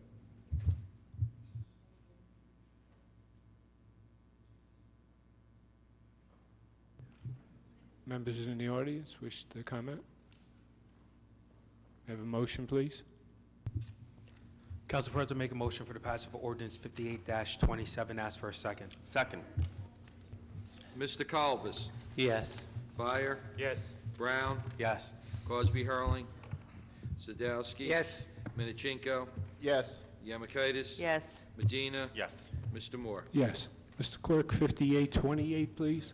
An ordinance to amend and supplement Chapter 3, Police Regulations, as follows. Section 3-12, Reserved, shall be amended as follows. Delete Section 3-12, Reserved, add new Section 3-12, Nuisance Alarms. A, for first false alarm, $50. B, second false alarm, $100. C, all subsequent false alarms, $150. Has the ordinance been properly published and posted? Yes, sir. Have we received any written communication? No, sir. Does anyone in chambers wish to be heard on the ordinance? Motion, please. Yes, Council President, I ask for the introduction of ordinance 58-28, and I seek a second. Second. Mr. Kalbus? Yes. Byer? Yes. Brown? Yes. Cosby Hurling? Yes. Sadowski? Yes. Minichino? Yes. Yemakaitis? Yes. Medina? Yes. Mr. Moore? Yes. Mr. Clerk, 5829, please. An ordinance extending rent control in the city of Linden for the period of April 19th, 2014 to April 18th, 2016. Mr. Clerk, has the ordinance been properly published and posted? Yes, sir. Have we received any written communication? No, sir. Does anyone in the chambers wishes to be heard on this ordinance? Motion, please. I move for the approval of ordinance 58-29 and ask for a second. Second. Mr. Colbus? Yes. Byer? Yes. Brown? Yes. Gosby Hurling? Yes. Sadowski? Yes. Minichino? Yes. Yemakaitis? Yes. Medina? Yes. Mr. Moore? Yes. 5830, please. An ordinance to amend and supplement Chapter 7, Traffic, as follows. Section 7-33, Handicap Parking Regulations, 7-33.1A, Handicap Parking on Street. Delete 1413 Emma Place, 1 space, 740 Essex Avenue, 1 space, 2507 East Edgar Road, 1 space. Add 1413 Emma Place, 1 space, 510 Harrison Avenue, 1 space. Thank you. Has the ordinance been properly published and posted? Yes, sir. Have we received any written communication? No, sir. Does anyone in chambers wish to be heard on the ordinance? Motion, please. I move for approval of ordinance 58-29 and ask for a second. Oh, excuse me, 5830. Second. Mr. Colbus? Yes. Byer? Yes. Brown? Yes. Cosby Hurling? Yes. Sadowski? Yes. Minichino? Yes. Yemakaitis? Yes. Medina? Yes. Mr. Moore? Yes. 5831, please. An ordinance repealing ordinance number 5737 entitled, "An Ordinance to Amend and Supplement Chapter 31 Zoning to Implement the City's Master Plan Land Use Element Amendment," passed August 20th, 2013, and approved August 21st, 2013, and as amended and supplemented. Has the ordinance been properly published and posted? Yes, sir. Have we received any written communication? No, sir. Does anyone in the chambers wish to be heard on the ordinance? May I have a motion, please? Mr. President, I ask for the introduction of ordinance 58-31 and ask for a second. Second. Mr. Colbus? Yes. Byer? Yes. Brown? Yes. Cosby Hurling? Yes. Sadowski? Yes. Minichino? Yes. Yemakaitis? Yes. Medina? Yes. Mr. Moore? Yes. 5832, please. An ordinance to amend an ordinance entitled, "An Ordinance Establishing a Schedule of Titles, Salary Ranges, and Regulations for Maintaining the Classification and Salary Standardization Plan of All Employees of the City of Linden," passed August 15th, 1995, and approved August 16th, 1995, as follows. Add Schedule 4-2-3, Business Administrator. Has the ordinance been properly published and posted? Yes, sir. Have we received any written communication? No, sir. Is there anyone who wishes to be heard on the ordinance that is in the chamber? Please come up forward, please, 3 minutes.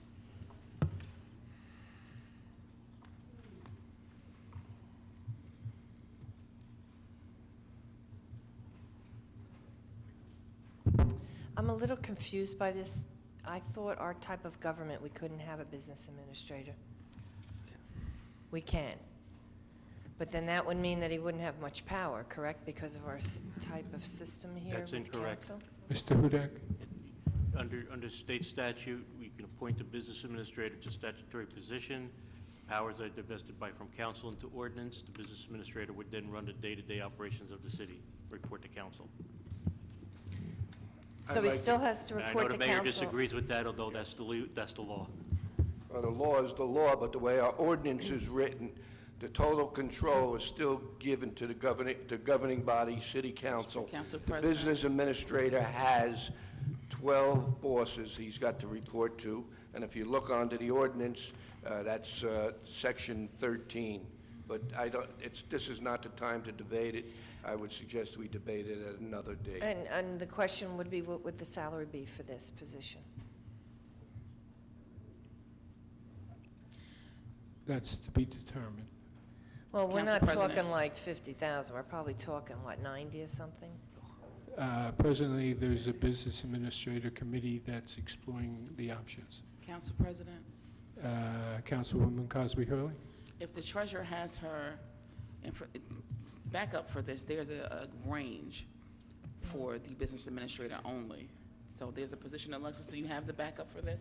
Yes, Councilwoman, the minimum is going to be 80,000, the maximum is 150,000, so it would be up to the discretion of what they would appoint he or she to. Yeah, I knew it was high range. I really think that this should be tabled and further discussion on it at a later time. Thank you. Let me answer just a little. Council President? Myself and Mrs. Yamakaitis have been on this committee. Oh, excuse me? Allow her to sit down, please. Oh, yeah, you better sit down, I'm sorry. That's the new rule. That's the new rules. Council President? Ms. Sadowski, I have two people that requested to speak first. Would you mind? I just raised my hand. You let me speak. No, do what you want. Go ahead. I can't. Mr. Brown? I'll let Bob finish first. I'll go after Bob. He has acquiesced to your... Thank you. Thank you, Peter. There she go. Mrs. Yamakaitis and myself have been on this since the original committee, and we were appointed again. And you were asking about salary and so on. Going through what we did, roughly, just like you were saying, it would be between 80,000 and 100,000 for someone that's halfway decent. And of course, I get asked if it's going to be someone from the city. Of course not. It can't be. It just can't be. But you had mentioned the salary, and you could figure between 80 and 100,000 just for the business administrator. Thank you. Thank you, sir. Can I clarify one thing, please? Just for the Council public's President? consumption. Mr. Mayor? And we'll cut it short. Please. Just so everyone knows, I'm opposed to the business administrator on this form of government. But under this, Would I've you been please charged. refrain from that, please? No comments, no applause, no... I've been charged by this governing body to set up a committee to look into the business administrator. It's the mayor's appointment with the advice and consent of council.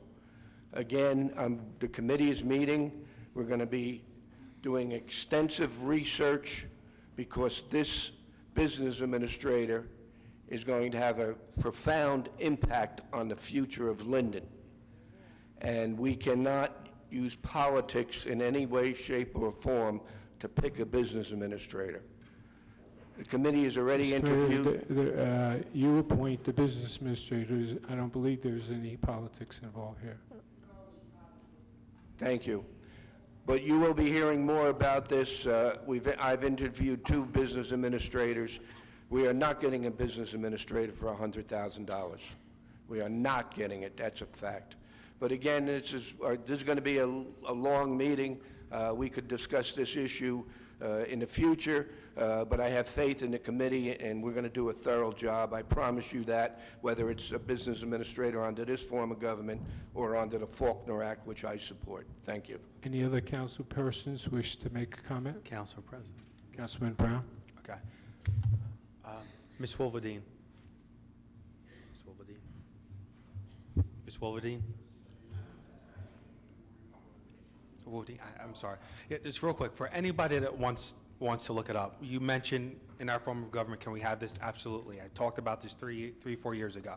The closest town, if you want to look in Union County, that has our same form of government, that has a business administrator, you can look at their ordinance, it's right online, is Summit. They have the same form of government that Linden has. They have a business administrator. Our ordinance also, it should be online, or maybe you can get a copy from the clerk's office, and it details out the duties of the business administrator. Long story short is that we need somebody here to run the day-to-day operations. In our ordinance that we passed, basically, the council gave up, they want to say, a lot of power and control to the business administrator, allowing the business administrator to run the day-to-day operations. If you want to look at it, more of a chief of operations for the most part, where it takes power away from the council, where whether it's a treasurer or public works, would work directly with the business administrator. We expect a business administrator that has certain qualifications, of higher education. I know the mayor's interviewing people from different towns. I think the whole council's on point where we don't want someone who's political, we want the best qualified person. The range that you see, the salary range with all our salary ordinances has a range, a minimum to max, and it's up to the council, in this case involving the mayor, is how much we're going to pay that person. So it could be for 80, it could be for 90, it could be $100,000. But I think that discussion is going to be based off the person's qualifications, and if we see fit that that person deserves that amount of money. I don't think the mayor's hiring anybody by next month, but I encourage people, go online or contact the clerk's office. You can look at what the duties of the business administrator. And if you guys have any suggestions, we appreciate your Council feedback. President. But this is something I feel that's going to make the city run better. It's happened in other towns. Thank you. Mr. Hudak, in your opinion, does the council chairman acquiesce their power to the business administrator? The ordinance as written devolves certain powers from the council, not the committee chairman. Committee chairman, first off, under our form of government, don't have any individual power. The committees operate their departments and report back to council. Council ultimately has the power. No individual chairman has any extraordinary powers above anybody else on council. The business administrator will be given powers. He's given powers under the ordinance. He reports back to council. He will create the budget, bring the budget to council. He will run the day-to-day operations of all departments. Department heads will no longer report to committees. They'll report to the business administrator. So then the chairman of a certain committee would no longer be in charge of a department? Currently there is no chairman of any committee in charge of any department. The liaisons? The committees oversee department. The chairmans have no extraordinary powers beyond that. So let me change my words. The committees then will not have the authority that they have now over the departments? That's correct. Thank you. Comments? Please come up. 3 minutes, please. State your name. John Roman, 6th Ward, 23 Union Avenue. Mr. Mayor, I find it funny that you say politics shouldn't be involved in this, but yet you send out mailers to everyone in Linden. Hold it. You're out of line. There's no... There's a line? In here? There's a line? I I'm haven't seen it stating in that you're years. off topic. You're off point, sir. Right now in Linden, Right we now, have we're talking about ordinance 5830. I'm responding to things said by my mayor, sir. Right now in Linden, we have the Linden Economic Development Corporation, okay? In the LEDC, they're supposed to be in charge of getting grants, getting all kinds of development for this city that a business administrator is basically going to take over for. So why we send out mailers? I'm for the Faulkner Act. I'm going to get the Faulkner Act passed, and then I'm going to be for a business administrator, because then I can basically tell them what to do. So basically, you want to dissolve democracy in this room, that there's 12, 11 voted members, and you just want to take it upon yourself. It's like, instead of appointing, I'm actually afraid of who he could appoint as a business administrator, because I've seen pretty recently of him appointing his buddies to LEDC to do nothing for $20,000 a year. Excuse me, sir. The council president, you. That is your opinion, but the ordinance... Have a seat, sir. I have a comment, Council President. Councilwoman Cosby Hurley, you have a comment? I do. I just want to make everyone understand the business administrator position. When there are complaints about things not getting done and people not being held accountable, that's because we sometimes on the committee are held hostage by department managers. You can go there and you can make recommendations and they don't get done because there's politics. They don't like your recommendation, they don't do anything. I can tell you from personal experience, my neighbors were held hostage. Our park was taken away, and it's just now getting under renovation. So the business administrator is going to be nonpartisan. Their job is to hold the accountable department managers. That is their job. And the mayor has had the ability since January 1 to start to look for and vet someone. Now, that person may or may not be a Linden resident, and I'm okay with that, only because you need the best possible person who has no personal or political motivation behind what their job is. At the end of the day, you see politics all around you, but the politics should really be about the people. And if you want accountability, you have to have a neutral individual, and that's what the business administrator is all about.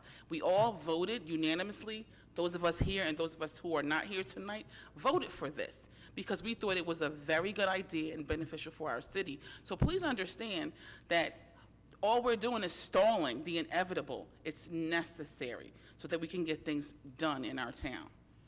Contrary to what you say, Councilwoman, I serve on the committee, and it's a labor-intensive decision that has to be made. It's not something that you could wishfully do, and we meet on a regular basis, and we've been working on our assignment due to the legislation that's been passed. And it's something that can't be rushed to judgment. Okay. Mr. Sharpie, 3 minutes, please. Yes, I believe in downsizing government and 7 salaries compared to 11 salaries. I also believe in county government going from 9 down to 3. Other states do it, why can't we? I believe in downsizing and an elected business administrator and an elected city clerk and an elected treasurer. That's what I believe in. Thank you. Members, Ms. Malik, please.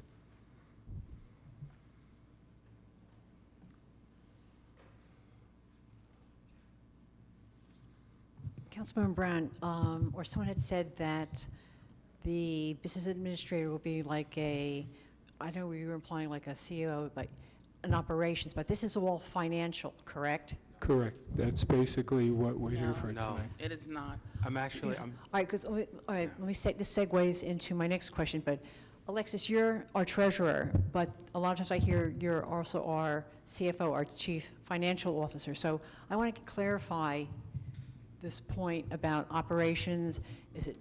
It's dollars, it's budgeting, correct?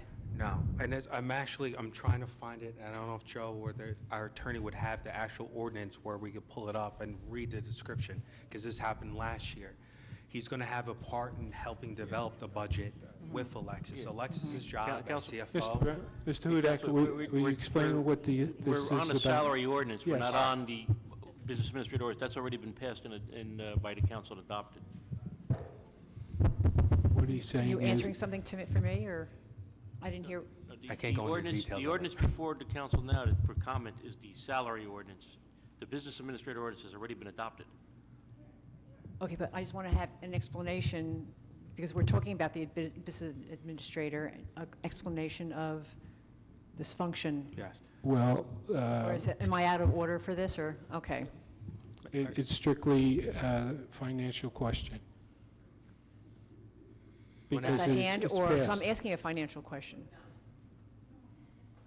All right, I'll table it. When I ask at the end of the meeting, I'll get the ordinance for you.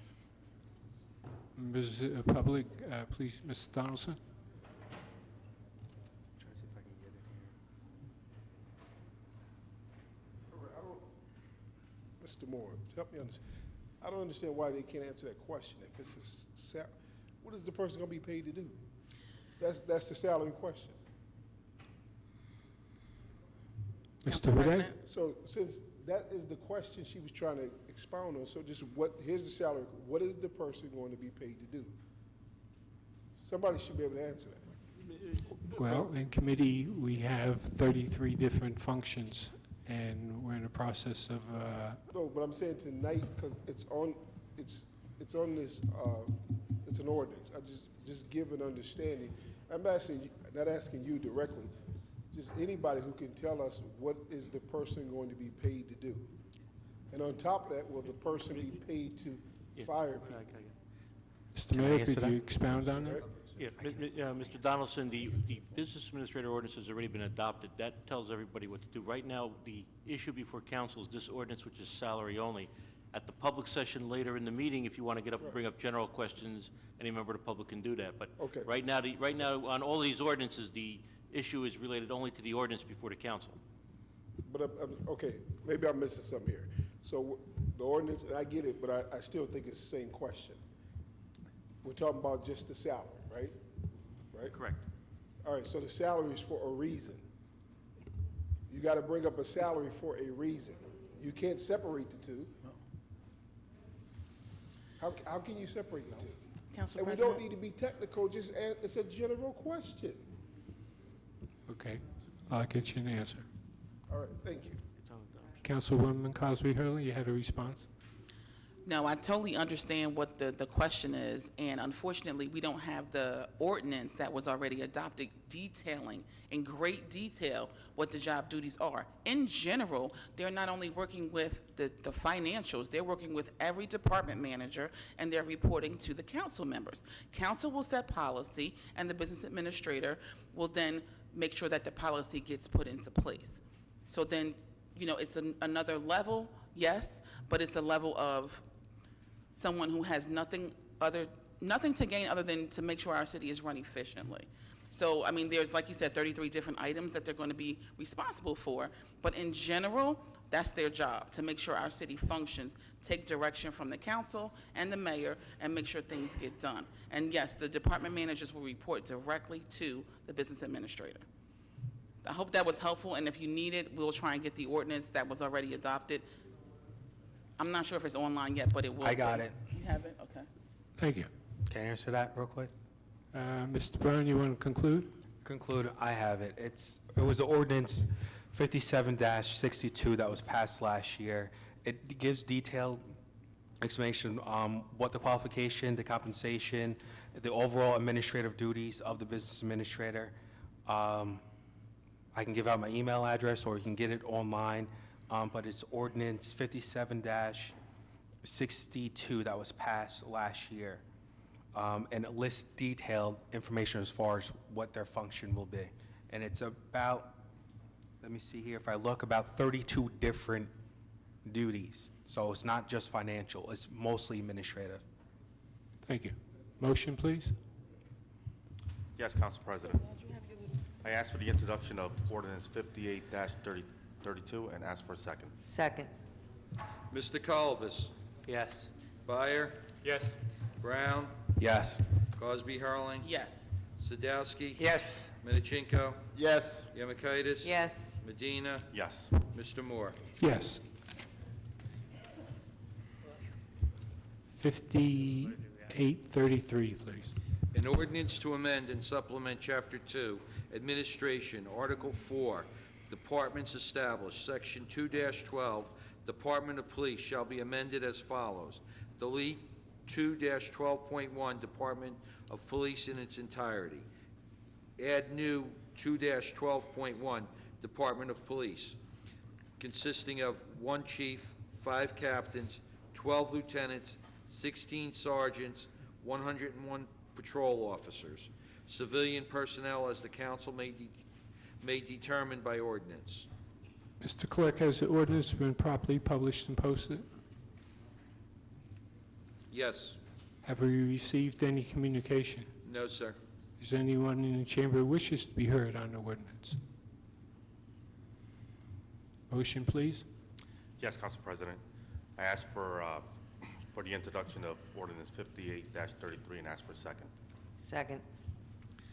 Mr. Colbus. Yes. Byer. Yes. Brown. Yes. Cosby Hurling. Yes. Sadowski. Yes. Medichenko. Yes. Yemakaitis. Yes. Medina. Yes. Mr. Moore. Yes. 5834, please.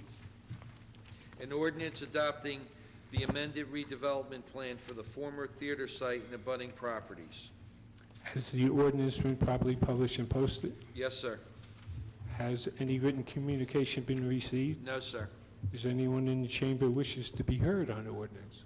Would you come up, please? And 3 minutes, please. Thank you, Pat Hero. One thing I have a problem with this ordinance is the lack of freedom and liberty. With regard to the permitted land uses, they list a number of land uses with regard to retail and office, but then say any use not expressly permitted shall be deemed to be prohibited. That's what I have against planners. They think that they have all the answers, when in reality, not one of us has all the answers, but working all together, we can come up and make a city truly great. Fact is, if you want to open up a bookstore in that area, sorry, out of luck, it's not a permitted use. There are a lot of good ideas that you could have to open up a business in that area, but you're out of luck, because it's not one that the planner deemed accessible. So that's what I have against this plan. In addition to the fact I dislike an area in need of redevelopment, because basically under New Jersey law, anything could be declared an area in need of redevelopment. It's only thanks to Judge Barasonic's wise decision that all of our properties are kept safe from the government and their developer friends. But basically, that's why I want you to vote this down, because it does not give freedom and liberty to many business people who may want to have a perfectly good idea for a business, or a business that hasn't even been invented yet. 10 years ago, who knew about Pinterest? Who knew about Twitter? They hadn't been, as far as I know, invented yet, and yet now they're one of the biggest things on the scene. Who knows what else may come up that will be prohibited, but we could have had it in Linden. But no, not here, not because of the planner. Thank you for your time. Thank you very much. Members of the public wish to make comments? See, sir, would you come up, please? State your name, address, 3 minutes. Michael Puzio, 2622 Trillium Point Road. I was hoping to maybe receive some clarification as to what the amendment is of the redevelopment plan. Mr. Hudak, could you elaborate? The amendment is the people that have purchased the building wish to locate it to a facility for senior citizens, which was not a use outlined in there. It's not a retail or commercial use, so we're amending the plan to allow that use. Okay, thank you. May I have a motion, please?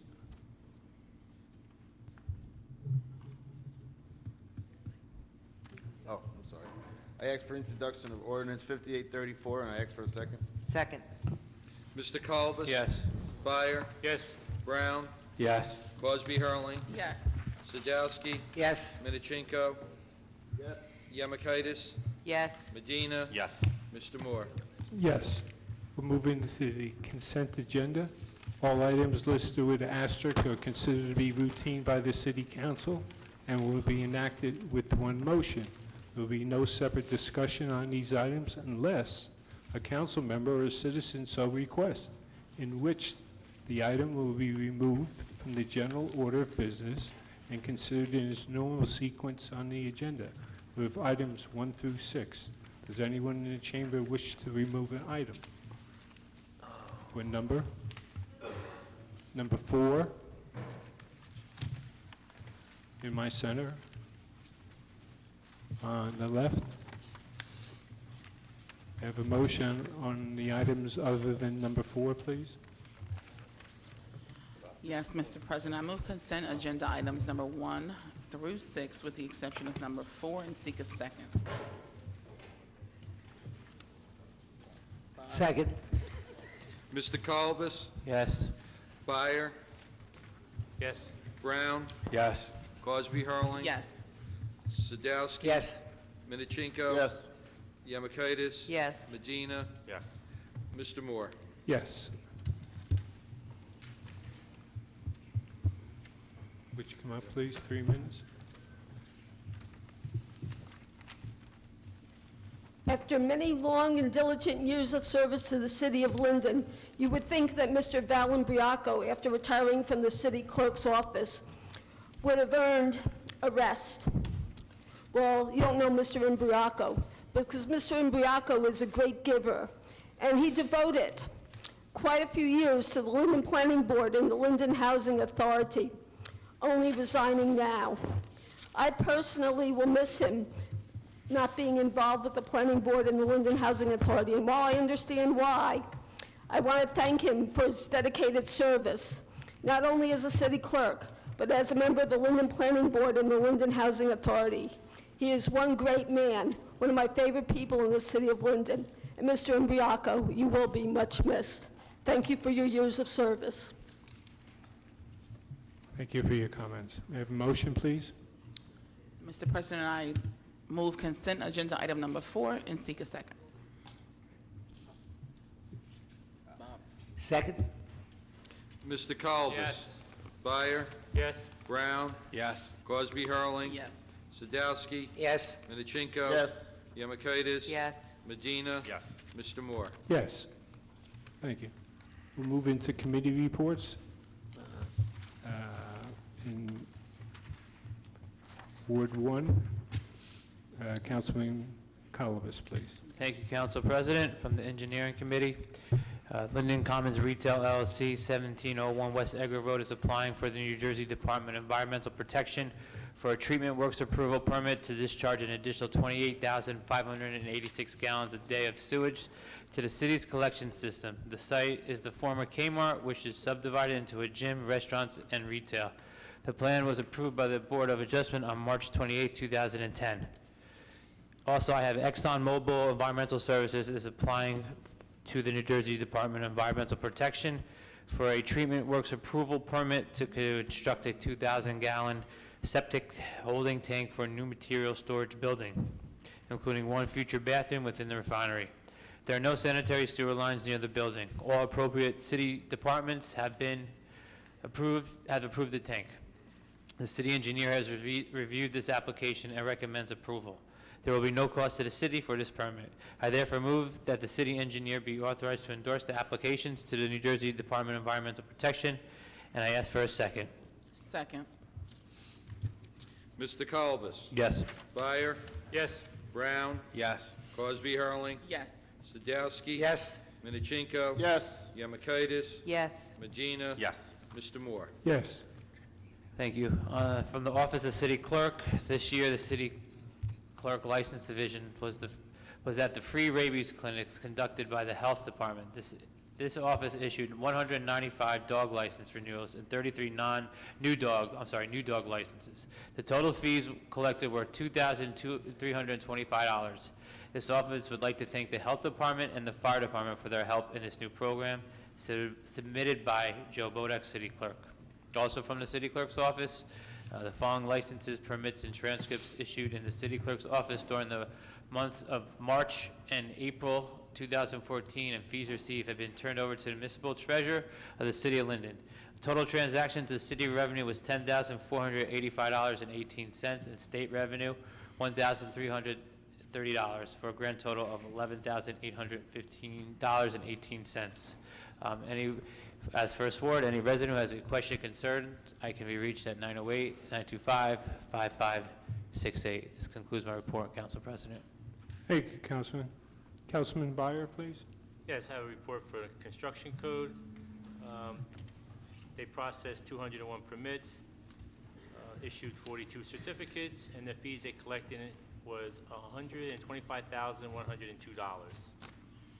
I have a request here for the construction code for a street light on Monmouth Avenue. Nearest cross street is Carnegie Street. The nearest light pole is on Carnegie, and it's 63672. The pole I'm looking for is unmarked. It's a brand-new pole, and I'm asking this council to approve this light pole. Can I get a motion? No. Second. Thank you. Mr. Colobus? Yes. Byer? Yes. Brown? Yes. Crosby, Hurling? Yes. Sadowski? Yes. Minichinko? Yes. Yemakaitis? Yes. Medina? He's excused for a moment. Mr. Moore? Yes. All right, and one quick, try and make it quick. It's going to be a long meeting. In the second ward, we've been having a lot of problems with the brook. Basically, our sanitation sewer line that goes through Brook Street, West Blanky Street, and in that area, we've been having a lot of backups in people's homes. One thing people can do to protect themselves from having a backup into their basement of sanitation sewer could be getting a check valve. It allows water to leave your house, but it doesn't allow water to enter your house.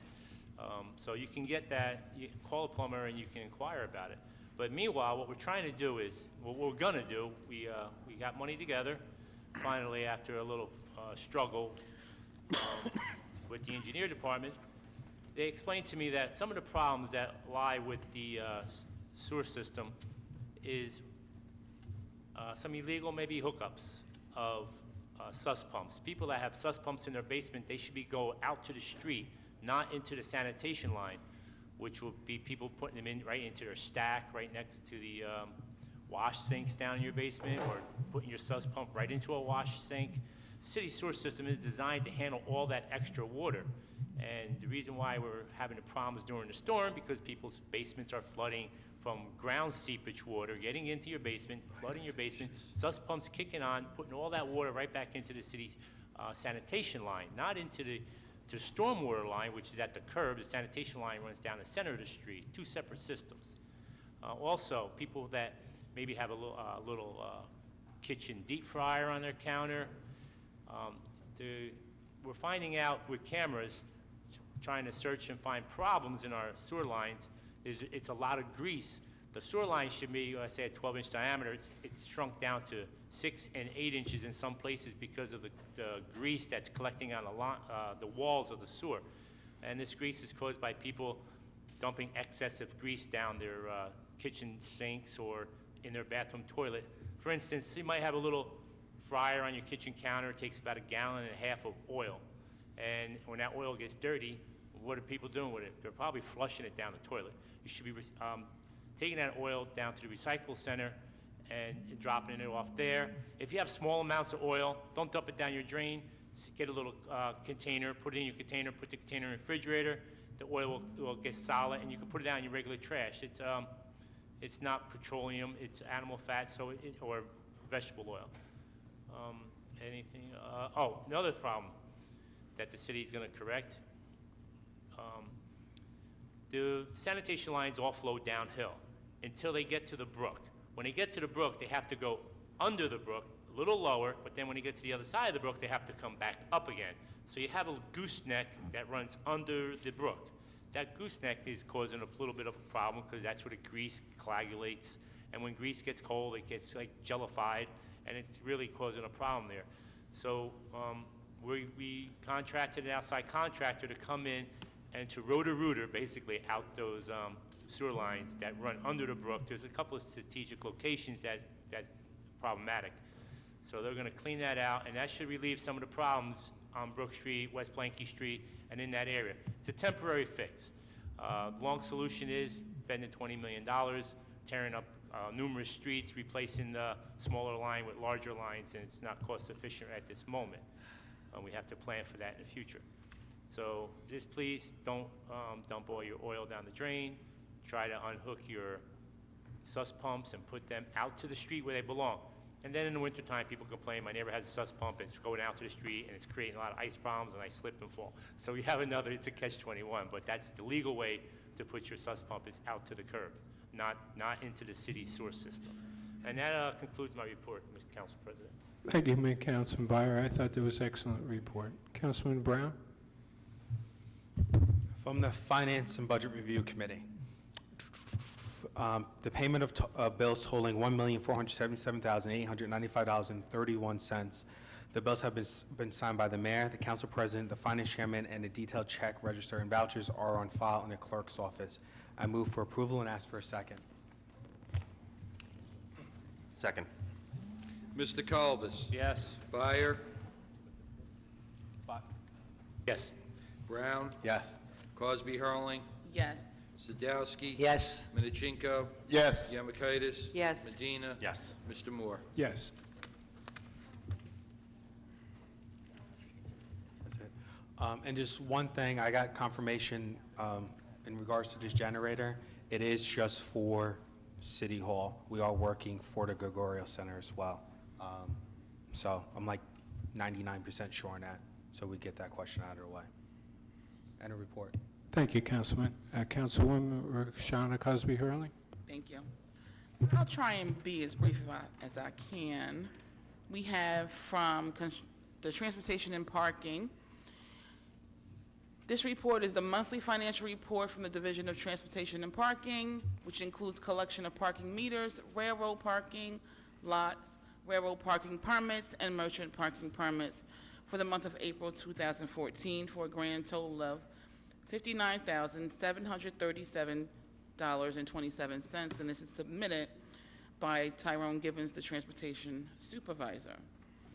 We also have from public property, we are going to be filling the potholes, as you've heard earlier. We are going to be paving, actually putting the blacktop finally in the Charles Street Park, and that is in preparation of redoing the entire park.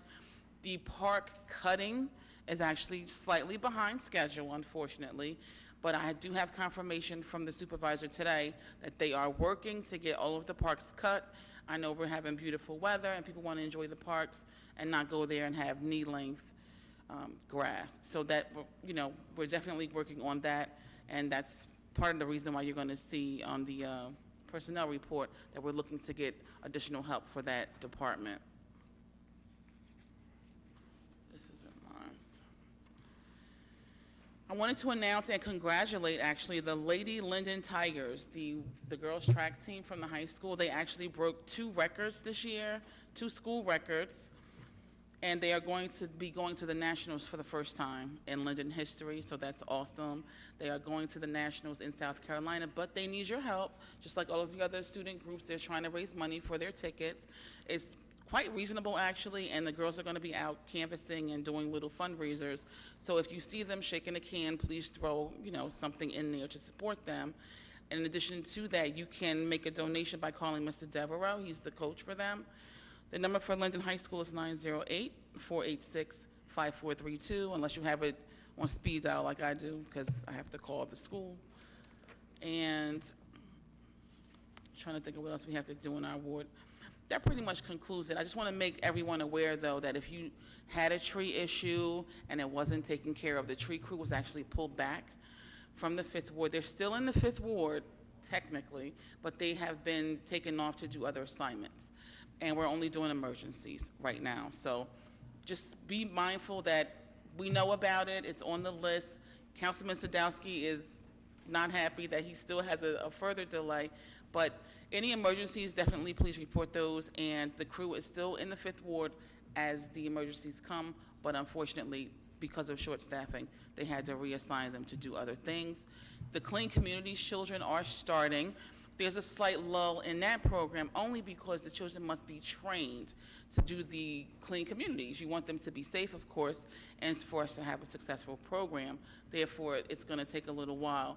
And some of the children still need to get their working papers too. So they're going to be out there. We have the streets and the lots that are in desperate need, and they're going to be addressing those. That pretty much concludes my report. If anyone has any questions or concerns or comments, or you haven't been receiving the emails from me, because I'm getting a lot of mailer demons, I don't know if someone typed them in wrong when I did the changeover from my email. But give me a call at 908-477-4120, or of course I have the city email, rcosbyhurling@linden-nj.org. And that concludes my report. Thank you, Councilwoman. Councilman Sadowski. Thank you, Council President. Just one quick for the city. We are still looking for members for the Men's Senior Club. I mention this every month. The Men's Senior Club has 10% men, 90% women. So we're looking to try to even it up. So if you're interested, every Tuesday, 1 o'clock at the Gregorio Center. Okay, the rest is concerning the 6th Ward. It just happens to be a lot this time. In the 6th Ward, right around Morris Street and Kennedy, they are still doing the sewers. So the streets are still fouled up. So if you see anything, they will correct whatever they did or whatever they dug up, but they will make it whole. We are, throughout the city, trying to do something about the speeding. The streets they're interested mostly in the 6th Ward are Clinton Street, Woodlawn, and Stiles Street. There are other streets, but those streets lead to the highway, and we're waiting because the cars do come down really fast. But they're up in the other part of town. They will be coming down to our part to help out. 6th School. I was walking around the ward, and right by 6th School, Morris Avenue, there was a problem one half of the side of the street about parking. The rest of the streets have 2-hour parking. this one side has nothing at all. So people have been parking there and going to the train station. We already talked to the police, and within a week or two, it's still on ordinance. The new signs will be put up about 2-hour parking. But it's just that one half a street, the south side, right by the school. Yeah, let me just read this. This is what will be going out. Please be advised that East Morris Avenue is a street that is ordinance as parking by permit only in a designated residential area on both sides from Southwood Avenue to Woodlawn Avenue. Currently, there are only signs on one side of the street. I will be working with the Transportation and Parking Department to have the signs installed correctly on both sides. The residents in that area may obtain parking decals from the Linden Police Traffic Bureau, City Hall, 301 Northwood Avenue. This will avoid any tickets being issued.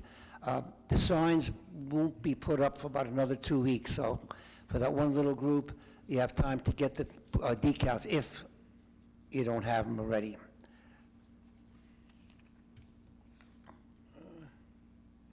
Okay, Duke Realty is actually coming along. They will be opening pretty soon what they call the Legacy Commerce Center. This is on Linden Avenue, not off the highway. And it's roughly 495,000 square foot of industrial facility. If you pass by Linden Avenue, you can see it going up, but it will be ready. It's one of the few new first-generation logistic facilities in the region. Once it's installed, the city will be getting revenue from it. But it is up and coming. It's a warehouse and distribution space center. But that will be coming up. Let me just see if I have anything else. I told you this is one of the long ones. We had the rain, the little flooding, and just to show you, I guess, how Linden residents can act, I received a call from a resident on 13th Street. I went up there that night. The street was flooded, so on and so forth.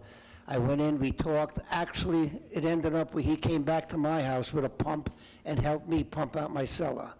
So people working together can get through some of these things.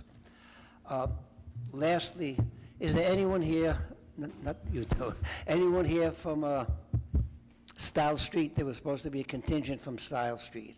I don't see them. One of the persons gave me a letter to read. Please let me read this and then I'll be finished. My name is June Repman. I live at 331 South Style Street, Linden. I live with my 94-year-old mother and special needs brother. We have lived at this address for 55 years. We have a number of concerns in our neighborhood, of which is placing our lives at risk. Our neighborhood is made up of elderly, disabled, and many neighbors who do not speak English. We are living in conditions no one should be subjected to, and it's having a huge impact to our quality of life and safety. Unfortunately, these injustices have been going on for almost 3 years now, which resulted with the opening of the warehouses across from our homes. To make matter worse, truck and car traffic on Style Street is horrendous. What they're talking about is the Cantor project, the old food fair. That's where it is. Here is a list of concerns. 1, increase of truck and car traffic along Style Street. Try to enter and exit our driveway is becoming more and more difficult and dangerous.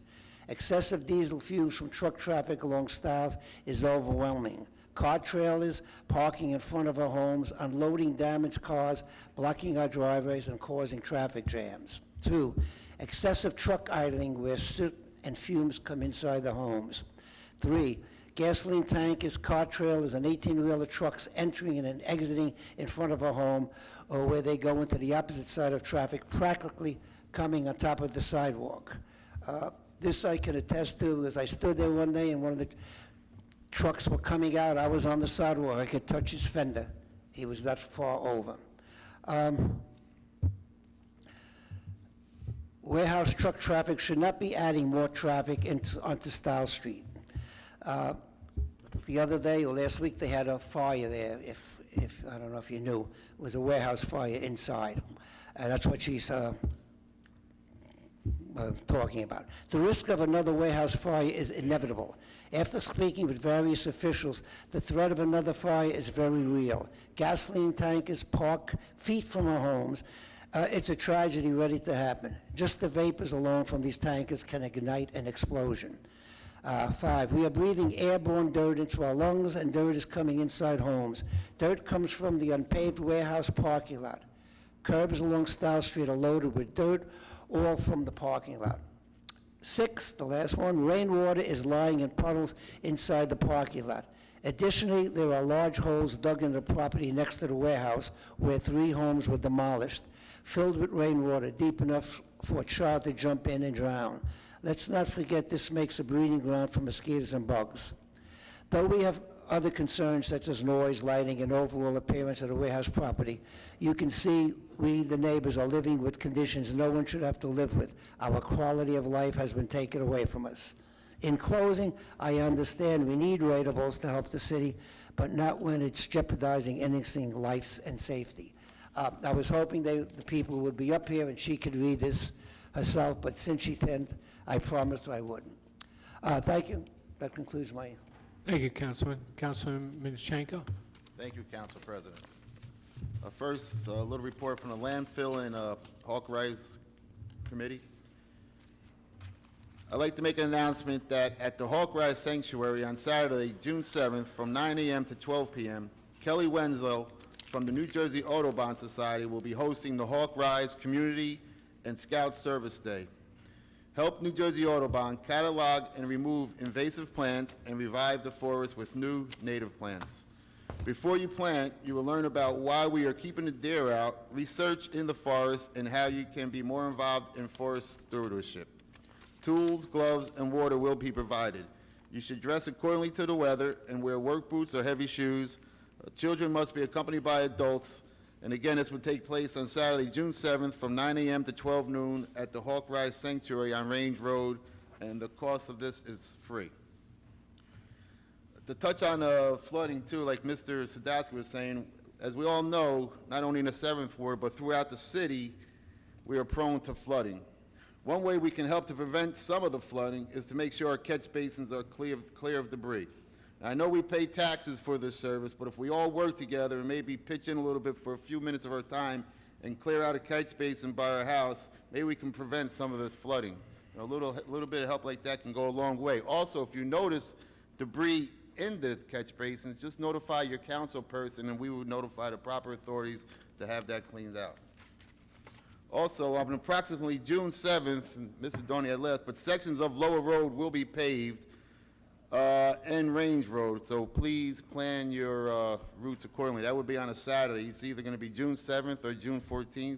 We're not sure with the contractor yet, and that's going to be at no cost to the city. That's going to be paid from Spectra Energy. And as Mrs. Cosby-Hurling stated, the tree cutting crew was put on other duties, and one of them was cutting the grass, because if you noticed our parks, the grass was horrendous, so that's one thing they did put them in charge of. Also, our sidewalk crew was diverted also. So even though these 2 crews got placed elsewhere, we are still taking lists for trees and sidewalk replacements, so if you need any trees trimmed or city sidewalks replaced due from damage from a city tree, please contact me. And also, one last thing, Council President, is the deadline to request a tree planting from the Shady Tree Commission is June 5th. So you can just contact me or your council person. My contact information is mminchenko@linden-nj.org, or you can call me at 862-6265.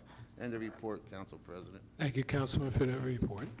Councilwoman Yamakaitis, please. Thank you, Mr. President.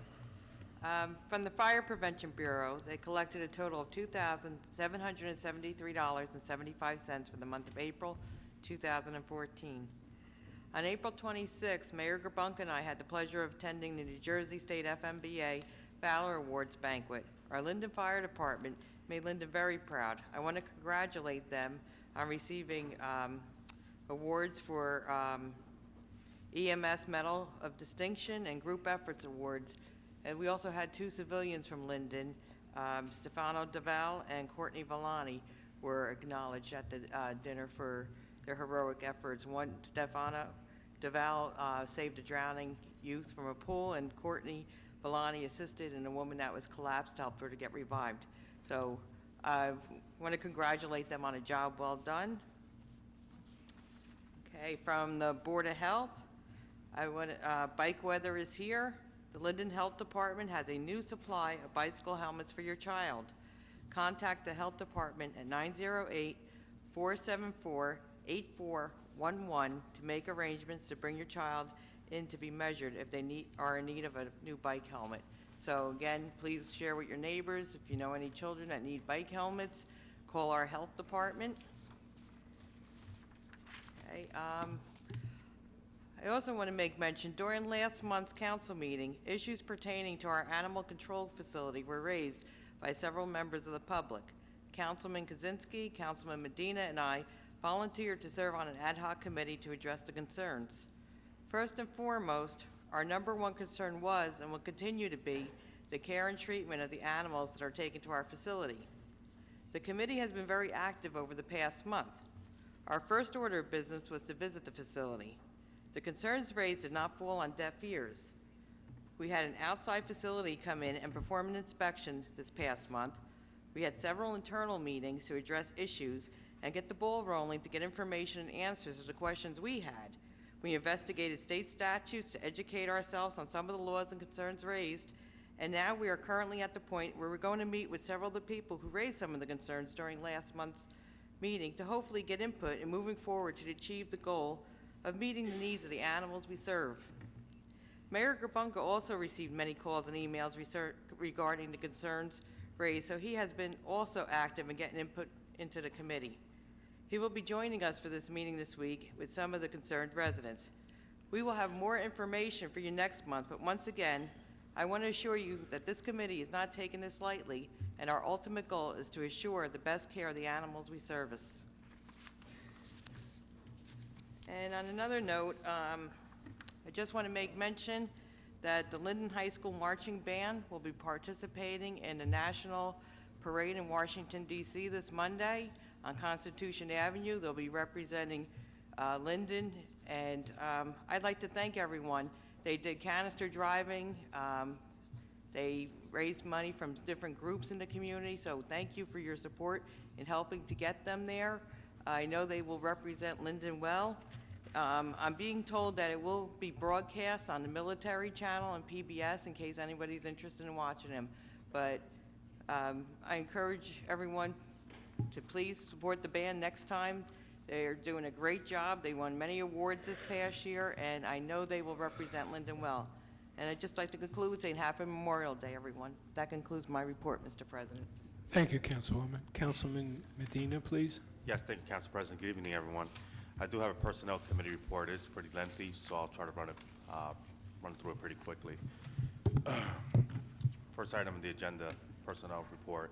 In the Municipal Court, the approval of Carol Birch to utilize 39 sick leaves donation days. These days are in addition to this council previous approval of 45 sick days. Number two, in the Department of Public Property and Community Service, the appointment of Louis Galdino as Acting Superintendent of Public Works at the salary of $112,469, which is no increase in salary. Number three, in the Department of Public Property and Community Service, the appointment of Edward Parfit as Public Works Supervisor at the salary of $77,030, which is no increase in salaries. Number four, the Law Department, the appointment of Zariah Rogers as Clerk 1 at an hourly rate of $18.98 per hour, not to exceed 20 hours a week, effective Monday, May 26, 2014.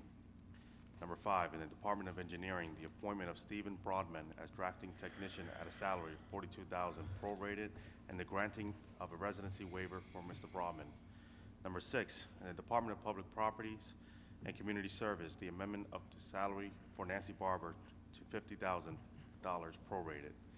Number seven, in the Department of Public Property and Community Services, the amendment of the salary and civil service title pursuant to NJAC 4A:1-1 for Megan Martin to $60,460 prorated, and a corresponding amendment to the salary ordinance to increase the maximum salary for recreational leader full-time to be $60,460. Number 8, in the Department of Engineering, the appointment of the attached list of seasonal employees for the Clean Community Programs. Number 9, in the Department of Public Property and Community Services, the approval of residency waiver to day camp and playground seasonal employees and officiating staff with preference given to Linden residents. Number 10, in the Engineering Department, the appointment of Matthew Roberts as an unpaid student intern effective June 1st, 2014 through August 15th, 2014. Number 11, the following FMLA/NJFLA leaves shall be granted to the following employees. A, employee 160 paid FMLA leave from 4/3/14 through 4/27/14. B, employee 108318 paid intermittent FMLA leave from 4/1/14 through 12/31/14. C, employee 107416 paid FMLA leave from 3/31/14 through 4/21/14 and unpaid FMLA leave from 4/22/14 through 6/23/14. D, employee 107416 unpaid leave from 6/24/14 through 7/2/14. And E, employee 791 paid FMLA/NJFLA leave from 5/1/14 through 6/1/14. Number 12, the approval of policy defining grounds for approval of unpaid leaves for employees. And number 13, in the office of the city clerk, the appointment of a student intern, Chelsea A. Liberos of Linden, at the rate of $8 per hour, not to exceed 30 hours per week, in conjunction with the Linden Board of Education Continuing Business Education Program, and beginning July 1st, 2014 through August 31st, 2014, not to exceed 35 hours per week. I'll make a motion and ask for a second. Second. Mr. Colvis. Yes. Byer. Yes. Brown. Abstain on all except for number 2 and 3.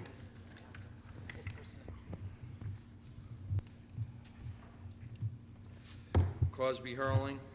Yes to all with the exception of 6, 7, and 9.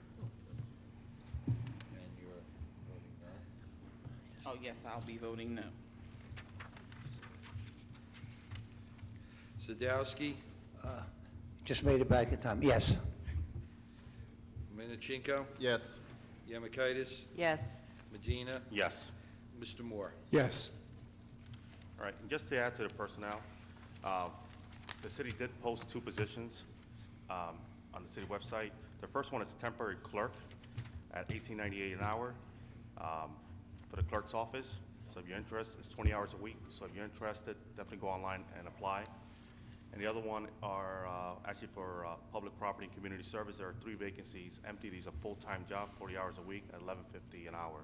So if you know someone that's looking for work, live in Linden, definitely tell them to go online and apply. I have a short report. I actually didn't write anything for the 9th Ward, but I do want to let the people know in the 9th Ward I am aware of the issues. Unfortunately, we had our revisit of our car vandalism again in the 9th Ward over the weekend with the wheels being taken off of cars. Our police officers just the other night were able to deter and recover stolen items from a vehicle the other night due to actually a resident just paying attention and just looking out the window and making a phone call. So we didn't catch the individual, but the items were recovered, and the police are doing their job in investigating further into this incident. But I'm aware of all the situation, of all the issues in the 9th Ward, potholes, car vandalism, and as Councilwoman Jamakaitis mentioned earlier, it is with the Board of Health, it's bike season, and I hope that everyone really take that into consideration with the kids and people utilizing their bikes or even just jogging on some of these roads. I speak for the entire city that I see bad drivers, bad behavior, and lack of cooperation when it comes to sharing the road. So definitely be cautious on your driving behavior and just be safe out there and enjoy this summer.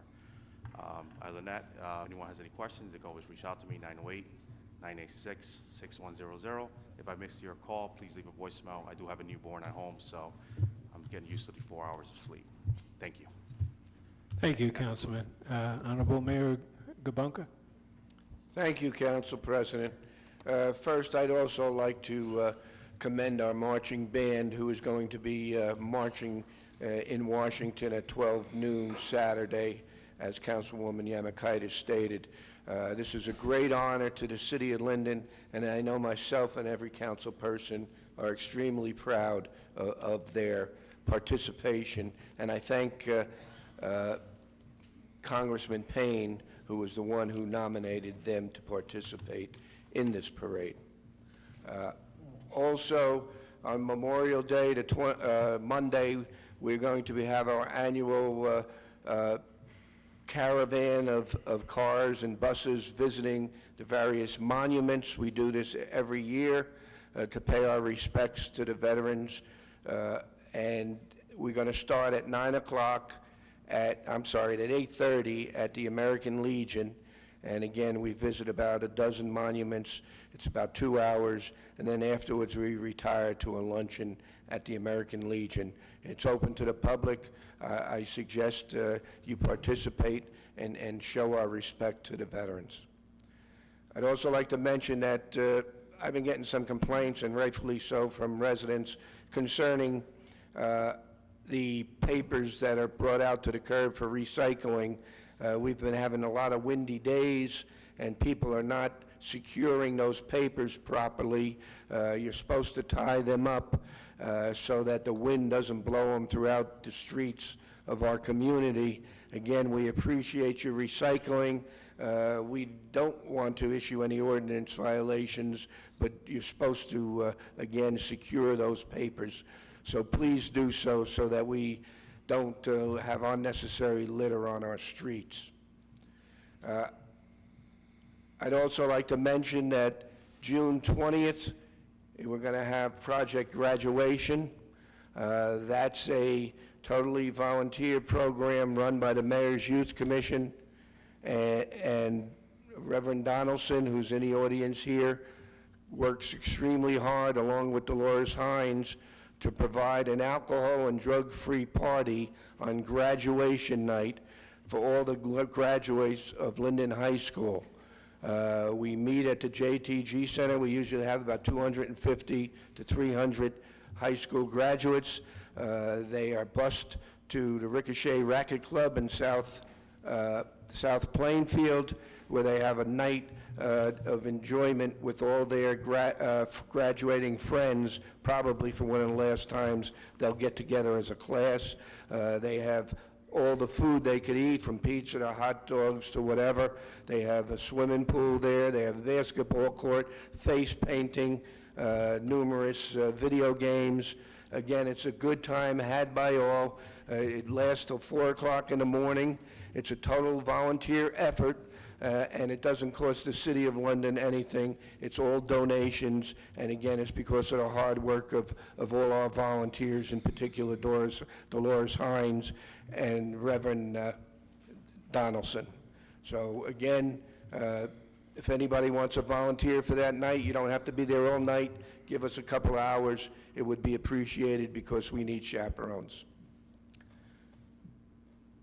Also, I'd like to commend the Animal Control Committee for working extremely hard to determine some of the issues that have been brought to our attention in regards to our animal control building on Range Road. They've really identified some of the issues, and we're going to have the meeting with some people who are actively complaining, and we're going to explain to them the alternatives that are available. Again, the committee's doing an excellent job. I'd also like to mention that, no, I did mention it. End of report, Council President. Thank you, Mayor. Moving to resolutions 2014-190 through 2014-221. Public comments will be permitted for those specific resolutions to be removed from the consent approval. Please read the synopsis of the resolution, which has been prepared by the City Clerk's office.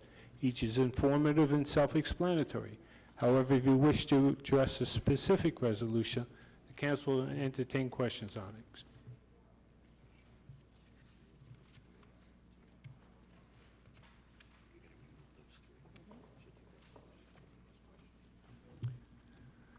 I would like to recognize Councilwoman Rashana Cosby Hurley.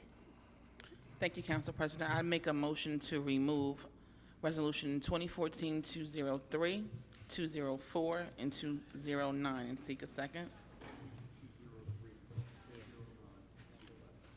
Oh, I see 204. I'm sorry.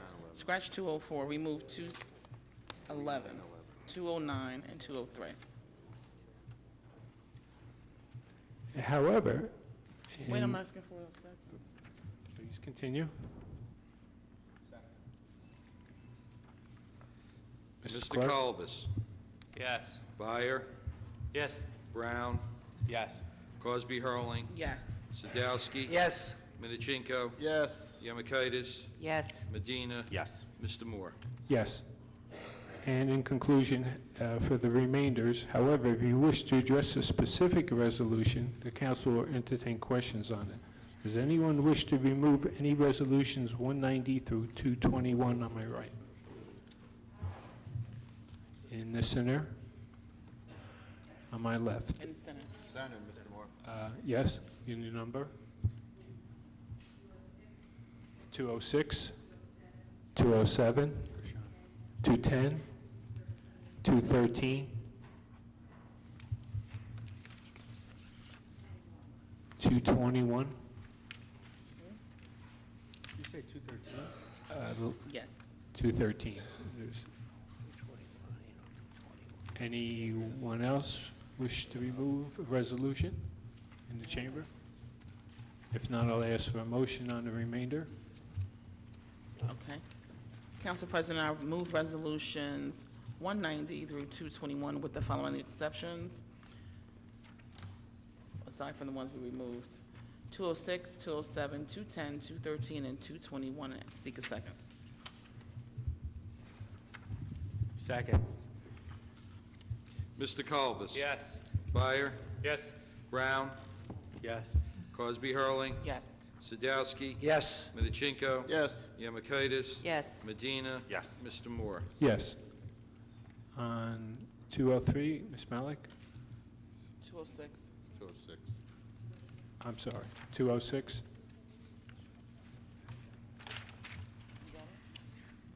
Click it or take it. Most of my questions are just for quick clarification. On this one here, 206, someone explain to me, click it or ticket, the seatbelt mobilization. What is this all about? You haven't seen the commercials? Chief Oh, yeah, Schuler? no, yeah, but the click it or ticket, but, I mean, we have the day here, why do we have this resolution? Yes, I'm going to ask the chief to respond to your question. That's a grant that we usually get every year. It pays for overtime for officers to enforce the seatbelt laws. Sometimes we put roving patrols out, sometimes we stop vehicles in a roadblock type situation. And so we're getting, you said this is a grant that we're getting on this? Yes. Okay. And specifically, it's just for this short time of May 19th to the 1st that they're going to be doing this? We don't have a... That's the grant period. Okay. Thank you. May I have a motion, please? They had that commercial. I make a motion to approve resolution 2014-206 and seek a second. Second. Mr. Kalbus. Yes. Byer. Yes. Brown. Yes. Cosby Hurling. Yes. Sadowski. Yes. Minichinko. Yes. Yamakitis. Yes. Medina. Yes. Mr. Moore. Yes. 207, Ms. Malik? Why do we have to have the professional services agreement for someone doing this hazardous materials survey? Someone explain a little bit more why we can't do this in-house and what exactly does this constitute? Mr. Verchek? This is the Gregory Welding Shop on East Baltimore Avenue. We have to hire somebody before we demolish it to find any asbestos, PCBs, underground tanks, and then they have to be remediated before we demolish it. And Okay. all the money is coming from a grant. All right. Thank you. May I have a motion, please? I make a motion to approve resolution 2014-207 and seek a second. Second. Mr. Kalbus. Yes. Byer. Yes. Brown. Yes. Cosby Hurling. Yes. Sadowski. Yes. Midichinko. Yes. Yemakaitis. Yes. Medina. Yes. Mr. Moore. Yes. 210, Ms. Malik? What type of funding is going to be provided for 210, for those safe walking, biking routes? Ms. Sack? I could answer that, Council President, if I may. Mr. Mayor? This is going to be allowing us to apply for funding once we pass this resolution. And what we've done is it's going to be for Wood Avenue from Morris Street down to School Number 1. And again, the object is we got to participate in the program before we could write grant money for it. So it would be, like, in some cities, they have, like, where the curb is, they have like little, it would be like a cycling path, is that what you'd be considering? Right, again, we have a grantsman that'll be writing up the grant with the details and particulars. All right, and you have no idea, like, what type of money, fiscal resources we need for No, that? that would be our grantsman, he's more into that. Okay. Thank you. Motion, please? I move Resolution 2014-210 and seek a second. Second. Mr. Colbus. Yes. Byer. Yes. Brown. Yes. Cosby Hurling. Yes. Sadowski. Yes. Midichinko. Yes. Yemakaitis. Yes. Medina. Yes. Mr. Moore. Yes. 213? Here it says, resolution for continuing support for the goals and purposes of the Highlands Water Protection Act. A little bit more about this resolution, support of it. What are we doing? Council President. Councilwoman Cosby Hurling? Last month, there was a gentleman here who sat on, Was what? last month, there was a gentleman who lives in the Highlands. He sits on the commission, and he just was seeking support from our council. I'm going to give you the resolution. The New Jersey Highlands Water Protection Act was enacted in order to protect the state's water supply. And we also, here in Linden, receive a portion of our water supply from the Highlands. So it's just a resolution of support for them trying to protect the water supply, and you're welcome to. It's a And there's resolution. no financial outlay for this or anything? Absolutely not. Okay. May I have a motion, please? I move Resolution 2014-213 and seek a second. Second. Mr. Colbus. Yes. Byer.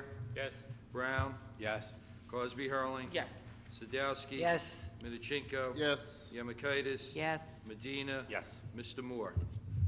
Yes.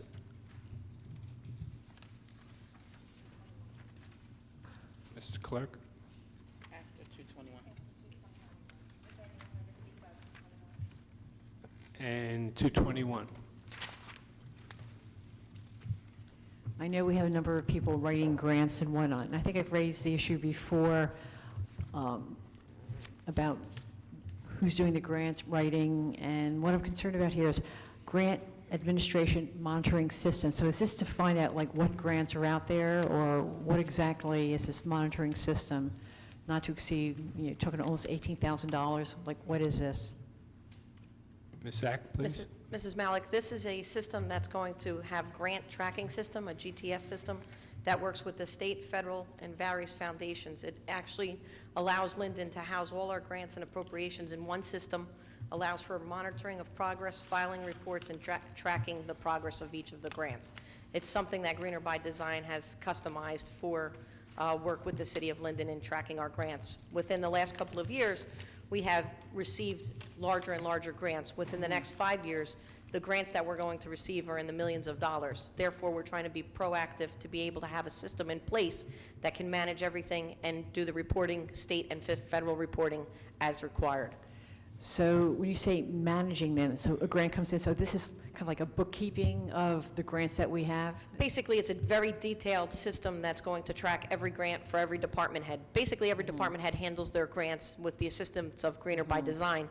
However, one department head may have a certain grant and not follow through with the paperwork on it. This will enable every department head to know when the reports have to be filed, make sure that they're filed appropriately so that we don't ever have a situation where we're not encumbering and receiving all the funds necessary.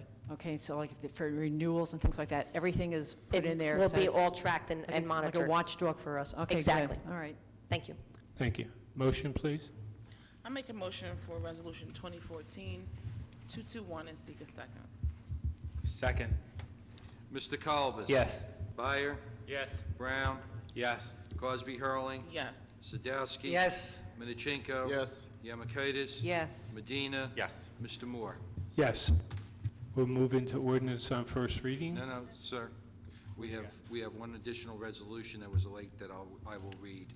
Resolution authorizing a renewal agreement with CUNIS Ensport Development, QED, for required software maintenance for the police department. Whereas the City of Linden has a need to maintain required software for the police department, and whereas NJSA 48:11-5DD provides for support software maintenance, consultant services, and training services of proprietary computer hardware and software, and whereas pursuant to the provisions of NJSA 19:44A 20.4 or 20.5, said contract is renewed as a non-fair and open contract, and whereas the anticipated term of this contract is 6 months, commencing on April 1, 2014 through September 30th, 2014, for software maintenance at the rate of $19,293, and whereas QED has submitted a proposal dated March 10th, 2014, indicating they will provide the software required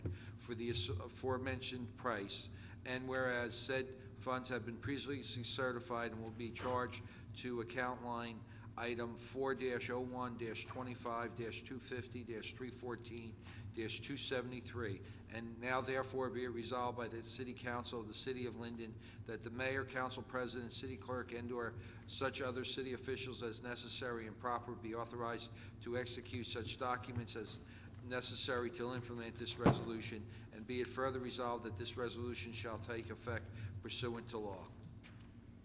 Thank you. Comments, please? Motion?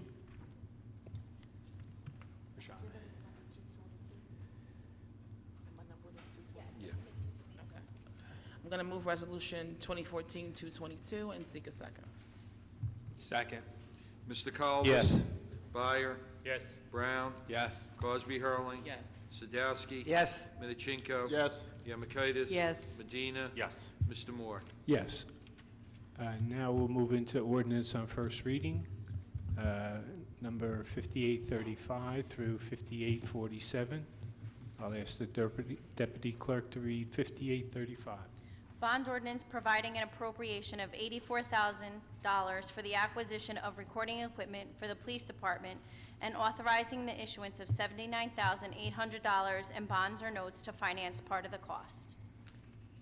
Any members in the chamber wish to make comments only? Have a motion, please? Make a motion for the introduction of ordinance 58-35 and ask for a second. Second. Mr. Colobus? Yes. Byer? Yes. Brown? Yes. Cosby Hurling? Yes. Sadowski? Yes. Minerchenko? Yes. Yamakaitis? Yes. Medina? Yes. Mr. Moore? Yes. Ms. 5836, please. Bond ordinance authorizing the removal of underground storage tanks and remediations at 1025 John Street for the engineering department and providing an appropriation of $100,000 and authorizing the issuance of $95,000 in bonds or notes to finance part of the cost. Thank you. Public comments, please. Motion, please. Council President, I ask for introduction on ordinance 5836 and seek a second. Second. Mr. Colobus? Yes. Byer? Yes. Brown? Yes. Cosby Hurling? Yes. Sadowski? Yes. Minerchenko? Yes. Yamakaitis? Yes. Medina? Yes. Mr. Moore? Yes. 5837. Bond ordinance providing an appropriation of $225,000 for the East Blanky Street parking improvements and authorizing the issuance of $213,750 in bonds or notes for financing part of the cost. Public comments? So this is going to repave everything behind CVS up to the promenade building that we haven't used in 10 years? Yes? I was wondering if Linden's going to put back down our old quarter machines, or are we going to join the 21st century and put a reasonable parking system in place back there? in case anyone ever does want to use that building? No. Someone? Anyone? Mr. Brown? As Mike Bono from Sid, he was here earlier, the agreement is that the city would help get that paving done, and then Sid is going to be paying out of their budget for kiosks back there. This is something that we talked about, I want to say maybe I know they've been talking about it for 7 years, but since I've been on for the last Long like 3 overdue. years. Long overdue. Thank you. Thank you for an answer. Motion, please. Council President, I ask for the introduction of ordinance 58-37. Ask for a second. Second. Mr. Colobus? Yes. Byer? Yes. Brown? Yes. Cosby Hurling? Yes. Sadowski? Yes. Minorchenko? Yes. Yemakaitis? Yes. Medina? Yes. Mr. Moore? Yes. Mr. Brown, I want to thank you for answering the questions, even though this is the part for the comments, for the public, for our information to get from them. Thank you very much. 5837? We're 5838. Bond ordinance 38. appropriating $522,500 for the resurfacing of various streets and authorizing the issuance of $258,875 in bonds or notes for financing part of the cost. Comments on 38, please? Motion, please? Council President, I ask that ordinance 58-38 be introduced and seek a second. Second. Mr. Colobus? Yes. Byer? Yes. Brown? Yes. Cosby Hurling? Yes. Sadowski? Yes. Minorchenko? Yes. Yemakaitis? Yes. Medina? Yes. Mr. Moore? Yes. 39, please? Bond ordinance appropriating $605,000 for the resurfacing of various streets and authorizing the issuance of $574,750 in bonds or notes for financing part of the cost. Comments on number 39, please? Motion, please? Council President, I ask for introduction on ordinance 58-39 and seek a second. Second. Mr. Colobus? Yes. Byer? Yes. Brown? Cosby Hurling? Yes. Sadowski? Yes. Minorchenko? Yes. Yemakaitis? Yes. Medina? Yes. Mr. Moore? Yes. 40, please? An ordinance to amend and supplement Chapter 7 Traffic, Section 7-42, Parking Fines, 7-42.1, Fines Established. Comments from members of the public? Motion, please?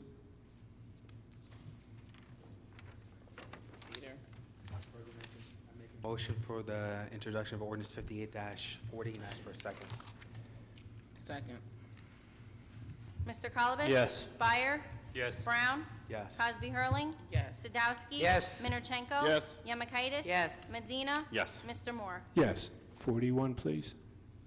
An ordinance to amend and supplement Chapter 10 Building and Housing of an ordinance entitled, An Ordinance Adopting and Enacting the Revised General Ordinances of the City of Linden, 1999, passed November 23rd, 1999, and approved November 24th, 1999, and as amended and supplemented.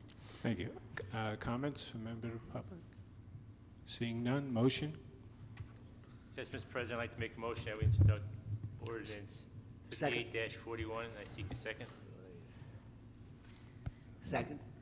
Mr. Colobus? Yes. Byer? Yes. Brown? Yes. Cosby Hurling? Yes. Sadowski? Yes. Minorchenko? Yes. Yemakaitis? Yes. Medina? Yes. Mr. Moore? Yes. 42, please? An ordinance to amend and supplement Chapter 7 Traffic, Section 7-33 Handicap Parking Regulations, 7-33.1A Handicap Parking on Street, add 518 Monmouth Avenue, one space. Thank you.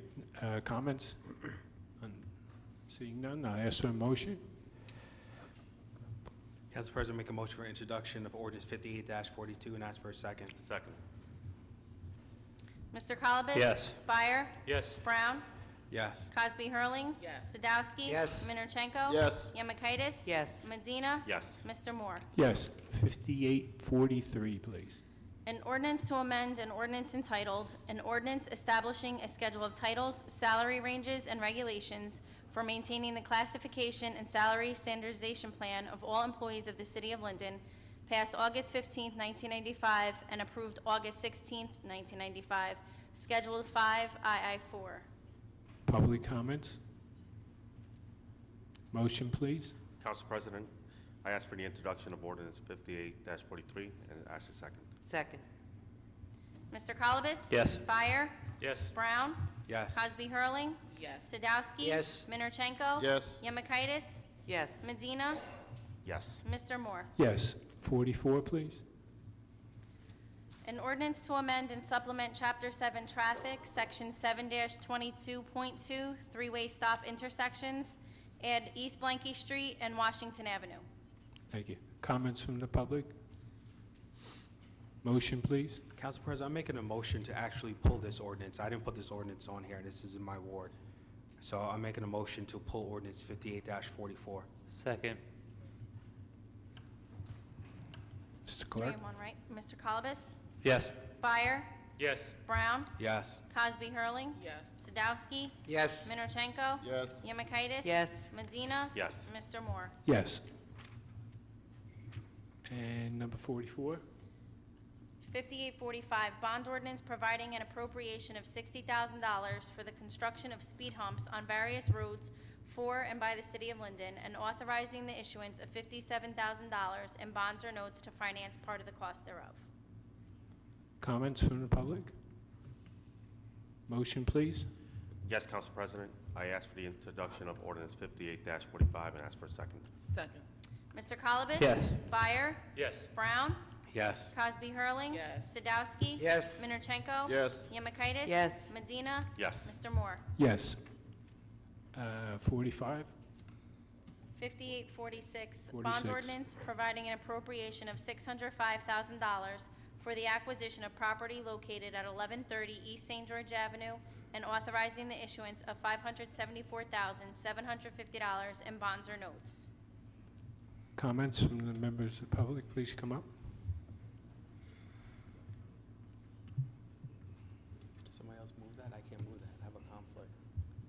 Pat Hero, Wheat Chief Road. We wouldn't have had to have a Morningstar settlement if you had listened to me and voted this project down. We would have had a welding school still in existence. We wouldn't have had to have a man go and fight to keep his apartment building out of the area of redevelopment. There's all sorts of property tax money that we would have been getting at this time if we didn't go and do the Morningstar project. But we got involved with the Morningstar project, and now it's going to cost us $605,000 to acquire the property located at 1130 St. George's Avenue. Perhaps we have to do that, but that's what happens when you get government involved in the redevelopment business. If you have the private sector doing it, they pay the $605,000, not the public. And what do we have? Empty lots? Not a good idea for government to be in the redevelopment business. Thank you. Further comments? If not, motion, please. I move for introduction of ordinance 58-46 and request a second. Second. Mr. Colubus? Yes. Byer? Yes. Brown? Abstain. Cosby Hurling? No. Sadowski? Yes. Minorchenko? Yes. Yemakaitis? Yes. Medina? No. Mr. Moore? Yes. 47, please. Bond ordinance amending bond ordinance number 5512 to provide an increase in the appropriation to $1,610,000, debt authorization to $1,529,500, down payment to $80,500, and Section 20 costs to $161,000 relative to the Linden landfill. Public comments? Motion, please. Yes, Council President. I ask for a motion for the introduction of ordinance 58-47 and ask a second. Second. Mr. Colubus? Yes. Byer? Yes. Brown? Cosby Hurling? Yes. Sadowski? Yes. Minorchenko? Yes. Yemakaitis? Yes. Medina? Mr. Yes. Moore? Yes.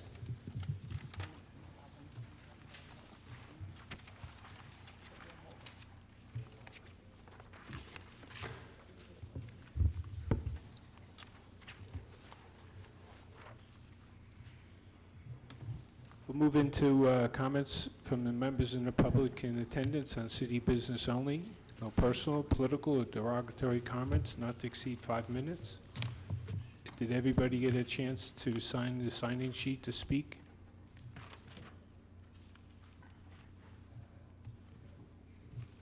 I'll ask George Dosey. He left.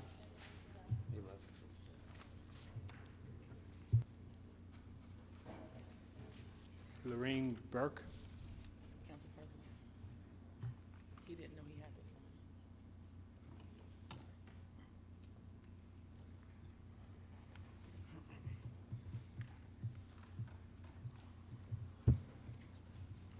First off, I'd like to thank Armando Medina, Michelle Yamanakatis, and the mayor for taking us seriously and for investigating everything that we have brought up.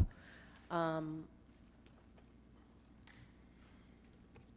thing that I'd like to ask is, on the dog that had the broken back, it was told that the dog was put down.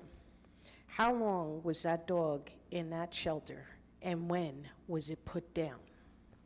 That's what I'd like to know. Another thing is, in March, the Examiner.com had a huge article about a cat that was frozen, left at the shelter, found. 2 days later, one of the ACOs notified a certain agency about the cat. 5 days later, that cat was transferred, took custody of a certain agency. Now, did that cat receive medical attention? It was half frozen. Also, did they ever call to report for Patrick's Law? That's another thing. In October, I was told that the cat area was closed because of distemper or feline infectious perioditis. I believe that's how you pronounce it. I'd like to know, what kind of cleaner did they use to clean that up? I was also told, which I had to test dogs for parvo that I took out of there. 2 dogs were put down because they suspected of parvo. What did they clean the cages with? How did they clean them? And now there's records that the dogs were maybe adopted out. I'd like to see that, because I had rescues for those 2 dogs that were put down. But that's all that I have for right now until next month. But thank you. Council President? Councilwoman Yamakaitis. Ms. Burke, can you please give us that information? We're going to be meeting on Thursday, and we'll... Yes, unfortunately, I will not be able to attend that meeting. Certain people will be representing me. Okay. Thank you. Thank you. Thank you. Can I, Council President, could I make a comment, please? Mr. Mayor? You keep saying you were told. Whoever told you, we would like to personally speak to ourselves, because you're giving third-party information. We want the individual who's telling you that to tell us that so that we could investigate further. But by you being told doesn't mean that it's exactly true, and it gets distorted also in Mr. Mayor, will we allow her to conversations. take a seat, please, first? Yeah, you gotta take a seat. Please take a seat.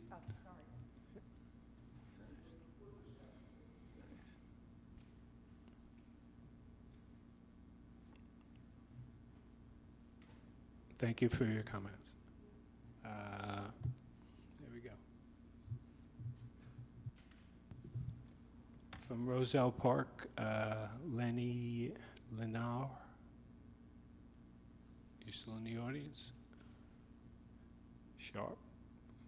Handwriting's a little bad. 22 East Westfield Avenue, Roselle Park. If not, then Michael Anderson.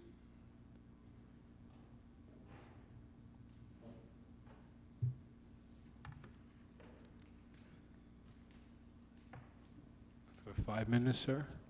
Thank you. Hello, everyone. The issue I would like to address today is that the city is shortchanging its residents by providing services to other cities. A while ago, I had read that we had provided services to Roselle, giving them garbage removal for approximately 1/3 of the price that they were currently paying. If we're going to provide a service that is 1/3 of the price that they were paying, we should be getting more than just 1/3 of it. But more recently, I'd read that we had contracted with Roselle again for tree removal. But this I was appalled to see because I've had a dead tree outside my house for over a year now, and I know that 5 wards are sitting here saying that they need tree removal or tree trimming, and it's just not taking place. If we're going to be providing services to other cities, we need to think of our own residents first. Another circumstance is the services that we share with other cities at the shelter. I mean, they keep coming back up and saying that the operations aren't being handled there properly, that we're not meeting, excuse me, we're not meeting euthanasia regulations. And this isn't only just humane, it's a major liability for the city. If we're providing services for other cities, we need to take into account the liabilities associated with this and make sure that the funds that they're providing to us for these services are more sustainable. Overall, we need to put our residents first. We should not be in the situation that we are, that we're not providing services like tree cutting on an emergency-only basis while we're providing it for other cities. Linden is prioritizing its services for several other towns, and the amount of revenue that we're receiving obviously is just not sustainable at all. If we provide these services for multiple cities, we must provide them properly for our own residents first. We are not effectively nor efficiently providing to our residents the services they deserve. Linden needs to put its residents first and make sure that its obligation to them takes precedence over all else. Thank you. Thank you. Londa Katsan?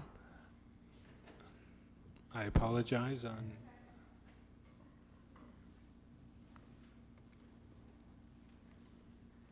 Linda Katsonis, 319 Southwood Avenue. Thank you. This is a concern, okay? Linda's Driftwood. A lot of problems with that. On 418, 427, 54, 515, police had to be called. My question is, I brought this issue up with my councilman. This is ongoing. Is there a loitering law in Linden? No, it's not illegal in the state of New Jersey to stand on a corner or loiter, only if you're disorderly. Then Okay. it's illegal. But if you're just standing there, it's perfectly legal. When does it become disorderly? Loud, Yeah, when cursing, yelling, fighting? screaming, fighting, Right, urinating? absolutely, Other lewd things going on till 2, 3, 4 o'clock in the morning? absolutely. Okay. So when the police are called, a report is made, right? Like an incident report? What happens after that? Is it just filed? When does it become excessive? I think 4 times, 2, 3 times a month is excessive. There's times we don't call because I'm sure they see my number and they're like, okay, she's calling again, but ABC. this is affecting the quality of life. We have to get up early in the morning. We have kids that are being woken up. I would, number one, recommend you call every time there's an incident, because we have ABC violations then. They're responsible for maintaining the peace and good order of their facility, and we could turn all those reports over to our ABC board, which will then either revoke their liquor license or put restrictions on it. So please, call every time. It'll be documented, and the officers will respond. They'll take the necessary action if they see it. If there's a fight, they'll arrest the individuals. But again, report it so that we have documentation, because we have an extra leverage with the liquor license. Okay, the other thing is, okay, don't we have a patrol car that comes down Wood Avenue on a whatever basis? Couple of hours, once a night? Yes, we do. We have units there, You do? absolutely. Okay. Is there any, instead of sending like, say, 4 or 5 police cars when someone does call, can we just have someone that can maybe come by maybe an hour before closing? Their presence there might deter some of this? Well, again, what I will do is I'll notify the chief to make sure that we got the patrols there during closing time. We can't, have a fixed position for an hour in front of that establishment. We have other responsibilities in that sector, but I will make them aware to keep an extra eye out, especially around closing time, because their patrons are disturbing the peace. Because surely this can't be the first time you guys are hearing about this. Well, again, you're not the only bar that we have problems I with drunks understand and that. loud.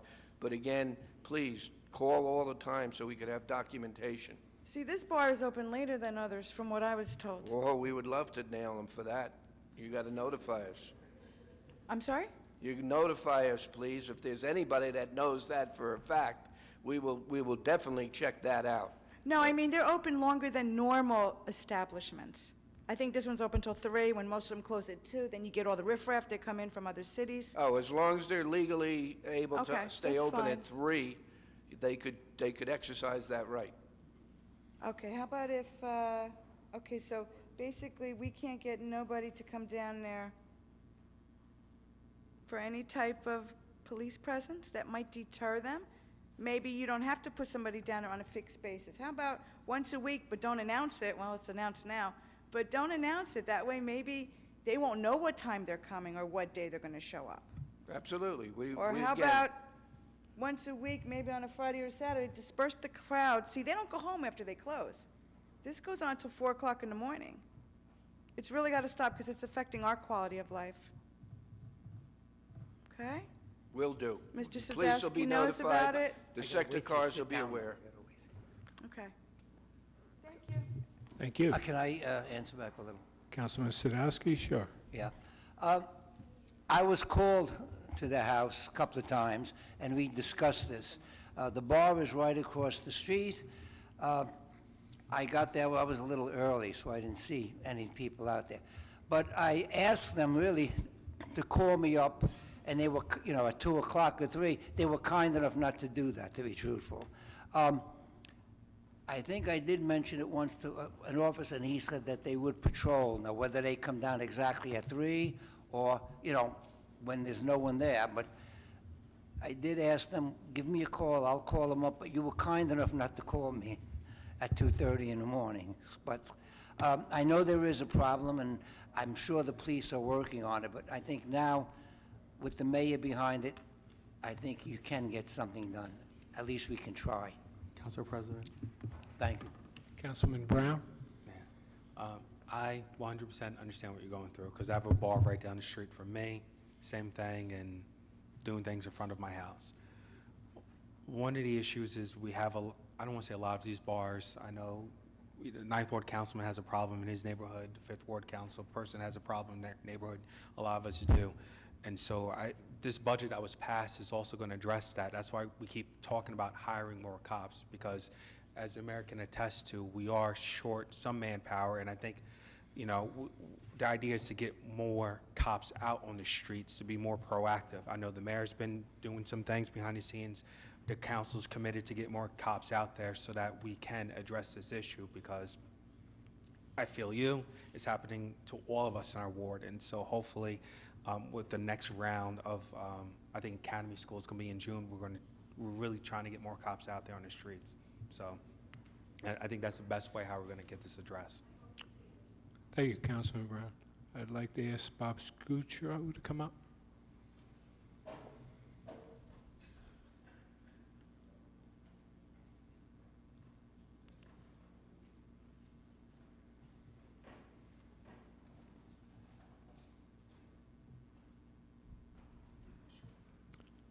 Bob Scutro, 300 West Carter Street. Briefly, I want to touch on 5 animal minutes, please. control. Just so everybody knows, I had a meeting with Mayor Bunker. You guys became an internet sensation after the last council meeting. I had a meeting with the mayor. We talked about the 7-day and out rule about killing animals. After speaking with him, he put an end to the 7-day and out. And since then, every adoptable animal has been saved and has found a home. I follow Rosa Joseph, Unicounty Lost Pet. Every dog has been adopted. I personally want to thank you, Mayor, for that. Okay, and everybody should thank you. Michelle and Mr. Armando, I thank you for your effort. Show my appreciation. I want to present you with the shirts I have here.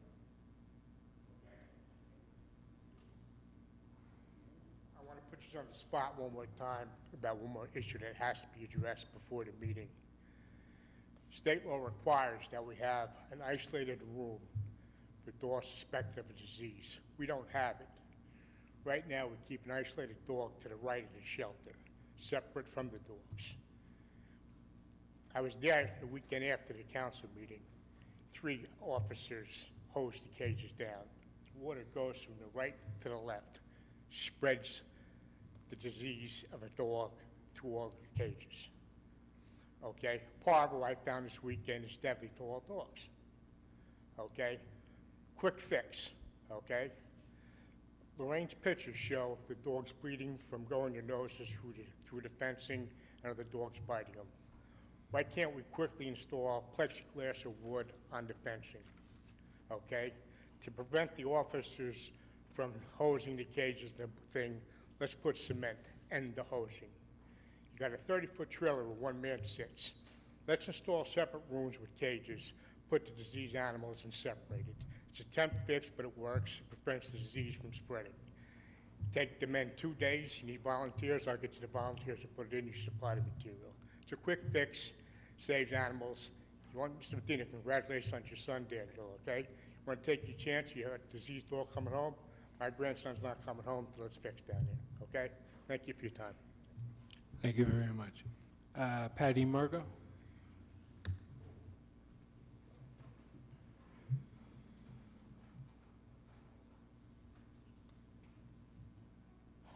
Good evening, everyone. Patty Murgo, 2519 Greer Avenue. Following what Scooty has stated, I have to say thank you very much to the mayor and to the ad hoc committee for actually pushing this through and moving along. To have a meeting on Thursday here is amazing, because I know government does not work that fast. So congratulations to you guys, and I'm looking very forward to going to this meeting. But the one thing, the only reason why I came up here, and I don't know if it's city business or not, but to me it's close. It's very close to home. I do volunteer at FOLIS. I'm here as a volunteer for them. I'm getting a lot of phone calls because of everything that's going on with the animal control. It is not in no way, and I have to make sure people understand, it is not in no way associated. FOLIS is not associated with Linden Animal Control. They are their own. Their volunteers do not get paid. They're there in the morning, that night. We're there on Saturdays, on Sundays. None of us get paid for doing anything. We donate our time. They get donations. They're getting threats that they're not going to have donations. People are going to stop donating because they're getting affiliated or associated with Linden Animal Control. And I really need to make sure that everyone understands. I'm going to repeat it again. FOLIS is not any way, shape, or form part of Linden Animal Control Shelter. They are a separate entity and needs to make sure that people understand this. I cannot afford, none of us can afford to have them be affected by not having donations given to them. I see it's kitten season. We were testing 10 cats on Saturday. They're babies.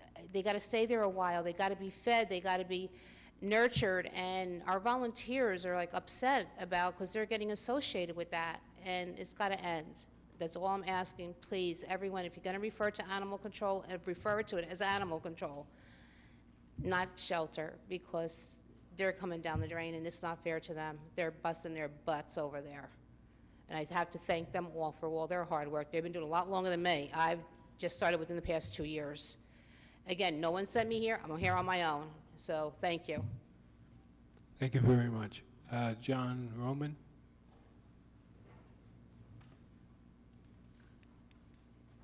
Five minutes, please. John Roman, 23 Union Avenue. I'd like to go back to the business administrator subject that we were talking about before. I'd like to read this and spend half my time reading this out loud. 2-8-5, overall administrative duties. City administrator shall be the chief administrative officer of the city of Linden, and he shall be responsible for the city council for a proper and efficient administration of both the day-to-day management of the administrative affairs of the city and the overall business affairs of the city, acting in its stead as its representative. The administrator's duties shall relate to the management of all city business and the coordination of activities in various departments, boards, and commissions within the city, except the police department, which the mayor is the head in accordance with state law. And he or she shall provide in planning, in supervising the execution of the city council work in those areas where continuous and sustained effort is required. The city administrator shall not be responsible for those non-delegate duties and responsibilities conferred upon by city officials by the city's charter, statute, state law, other applicable laws, rules, regulations by state agencies, or such duties and responsibilities of the city. Okay, back to my point, or what point I'm going to make, is that qualifications, the city administrator, 2-8-3, shall be appointed on basis of his executive and administrative abilities and qualifications with special regard to education, training, and management experience. A search committee appointed by the mayor shall seek qualified applicants for presentation to city council. Who's on this select committee that's searching for business administrator currently?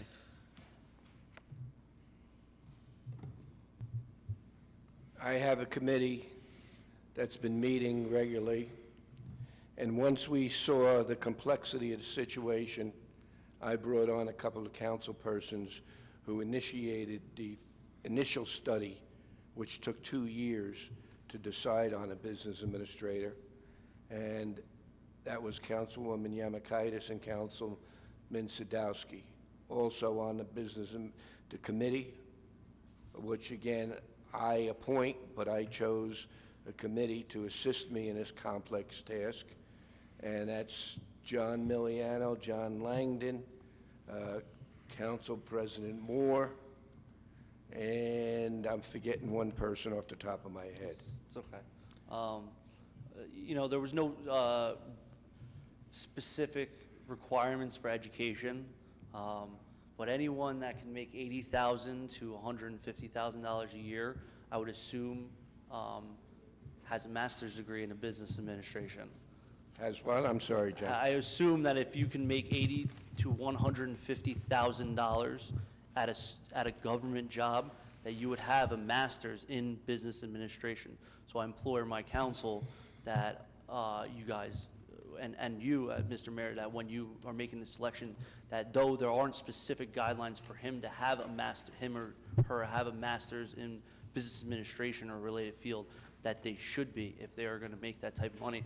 And I also think that they should probably make the upwards amount of level, because we should go for the prime talent. If we're going to spend $100,000 on someone, we might as well spend $140,000 on the best there is possible, because we need it. Well, I agree. Again, we've interviewed 2 business administrators, former business administrators, picking their brain for advice. We got the recruitment guidelines for selecting a local business government administrator, which is very helpful, and that's from the International Conference of Municipal Administrators. We are not taking this lightly. As I've said, the business administrator is going to provide the future direction of this city, and we got to get it right the first time. That's why I'm not going to rush into it. Again, it took 2 years for the committee to decide on a business administrator, and I'm not faulting them on that. So now, when we're going to pick a business administrator, I'm not rushing into it. We're going to do it right, because this is the future of Linden, and we got to do it thoroughly and deliberately, and make sure, although I'm against the business administrator under this form of government, I've been charged to do it. So I'll make sure that we get the best qualified business administrator. Mr. Mayor, I read a summary of the resolution you guys passed, saying how many. I mean, this is going to be one of the most powerful officials in the city, regardless if it's under the Faulkner Act or our current I city disagree government. with you, and I'm just going to read one thing as you read.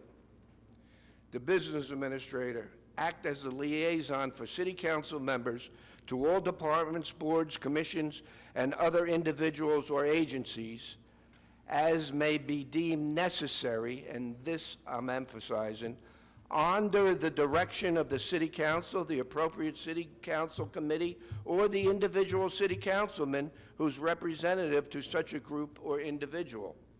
That sounds like he has about 12 different masters. I understand that, but there's also 35 different... 30 seconds, There's also please. 35 different sections of that thing, outstating the responsibilities that that person has. I just implore, I know that the business administrator can be removed at any time by 2/3 vote of council. That's and absolutely correct. And I hope that my council and my mayor get it right and lead this city into a new direction, a better direction, instead of the political turmoil that we have been living in. Thank you. Thank you. Council President? Councilman Brown. Yeah, I just want to say a couple of things about this business administrator. In my opinion, and I guess the council members who voted for it, having a business administrator, city administrator, whatever you want to call it, is better than what we have now. Like I said, I encourage residents to go in, look at the duties yourself. There's over 32 different functions that we gave the city administrator. If it's working in other towns, I don't see why it's not going to work here in Linden.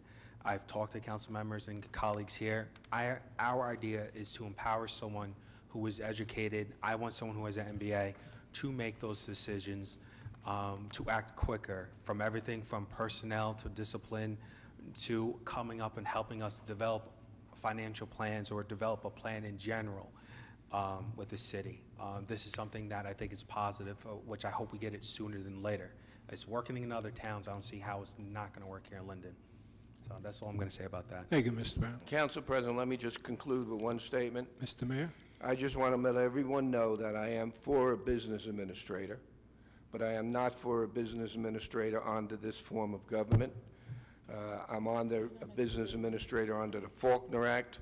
That's a government that 4 million people in the state of New Jersey are governed under 127 different municipalities have the Faulkner Act.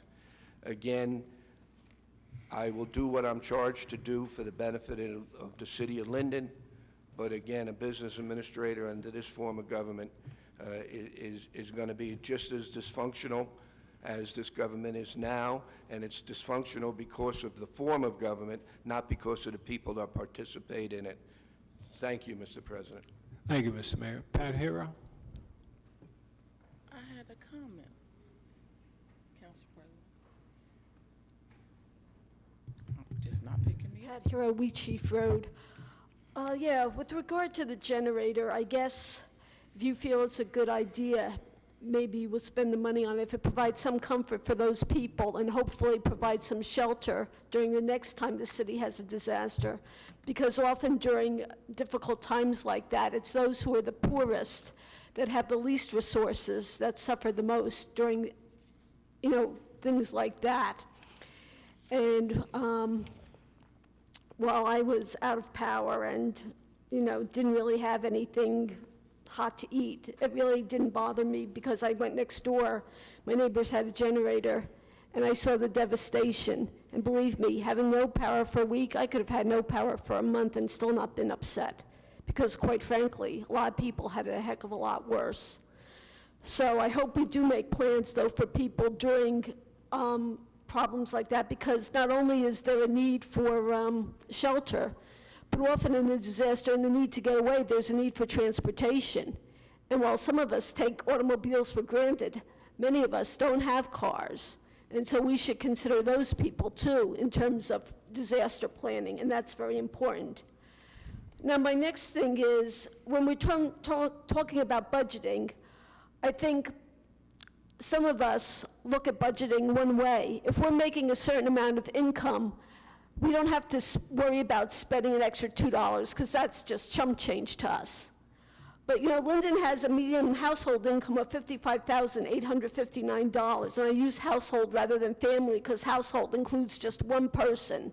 Family, apparently, they say you have to have 2 or more people. But that's $55,859. That means half make above that and half make below that.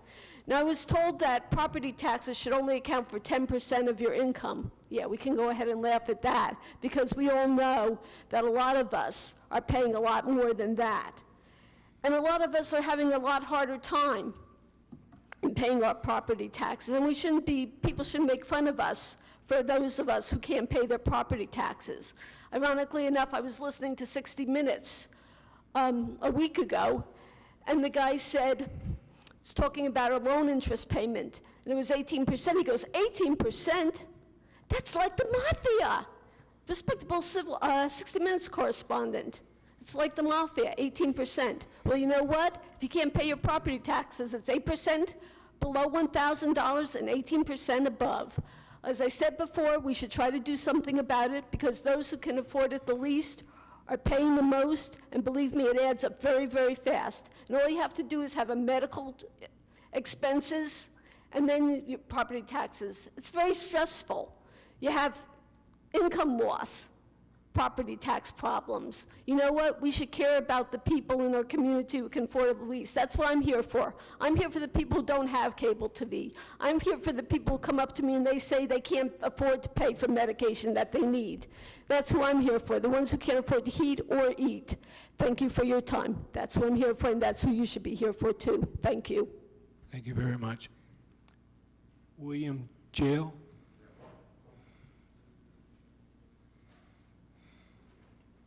Did I get your name correct? Close. Gail, but thank you. And Actually, your I'm here also about the Driftwood Inn. And your address for the My court? address is 323 Southwood Avenue, Linden. Basically, I just want to agree with what my neighbor had said earlier. It's a matter of I'm finding used condoms on my front sidewalk. My neighbor, just this past Thursday, between 12 and 12:30, somebody had, in a fight, thrown somebody onto another person's car, and the other person either was thrown up against his door or somebody pounding for help. His landlord now has to replace that door. It's this sort of thing where they're almost literally breaking into the house. It's not even being on the street anymore. I saw a man grab a woman and throw her down to the sidewalk, punching her in the face. I don't know why I have to see something like that when I come home from work. I come home from work and I open up my car door. I haven't even put my foot out of the car door onto the floor to step out of my car, and I'm hearing MF this and F that, just constant obscenities. I'm embarrassed to bring family or friends over to my home. I pay my rent, and I feel like I should be able to have people come over without being embarrassed. I understand what the mayor was saying earlier, that they can't have a police car there for an hour at a time, but they do close at 2 and on the weekends 3. Is it at all possible to have a cruiser just make a couple of extra passes because of the idea that if they're in there drinking from 5, 6, 7, 8 o'clock at night until 3 in the morning, how could they possibly be driving home sober? And that's a whole nother issue as the safety for all of us that live in the area. You will have a car there during closing, okay? Thank you very much, Mr. Mayor. And also, personally, I just want to thank you. I've heard so much about the animal shelter. I've got 5 stray cats myself that I've adopted. Thank you for your attention to that. Okay. Thank you very much. Thank you, sir. Council conference meeting will be Monday, May 16, 2014, at 6 p.m. in the council conference room, City Hall, 301 Northwood Avenue. Council conference meeting prior to the council meeting will be Tuesday, June 17, 2014, at 6 p.m. in the council conference room, City Hall, 301 Northwood Avenue. Council meeting Tuesday, June 14, 2014, at 7 p.m. in the council chambers, City Hall, 301 Northwood Avenue. I ask for a motion to adjourn. Motion. Second. Mr. Culver? Yes. Byer? Yes. Brown? No. Crosby Hurling? Yes. Sadowski? Medichenko? Yes. Yamakaitis? Yes. Medina? Yes. Mr. Moore? Yes, and good evening.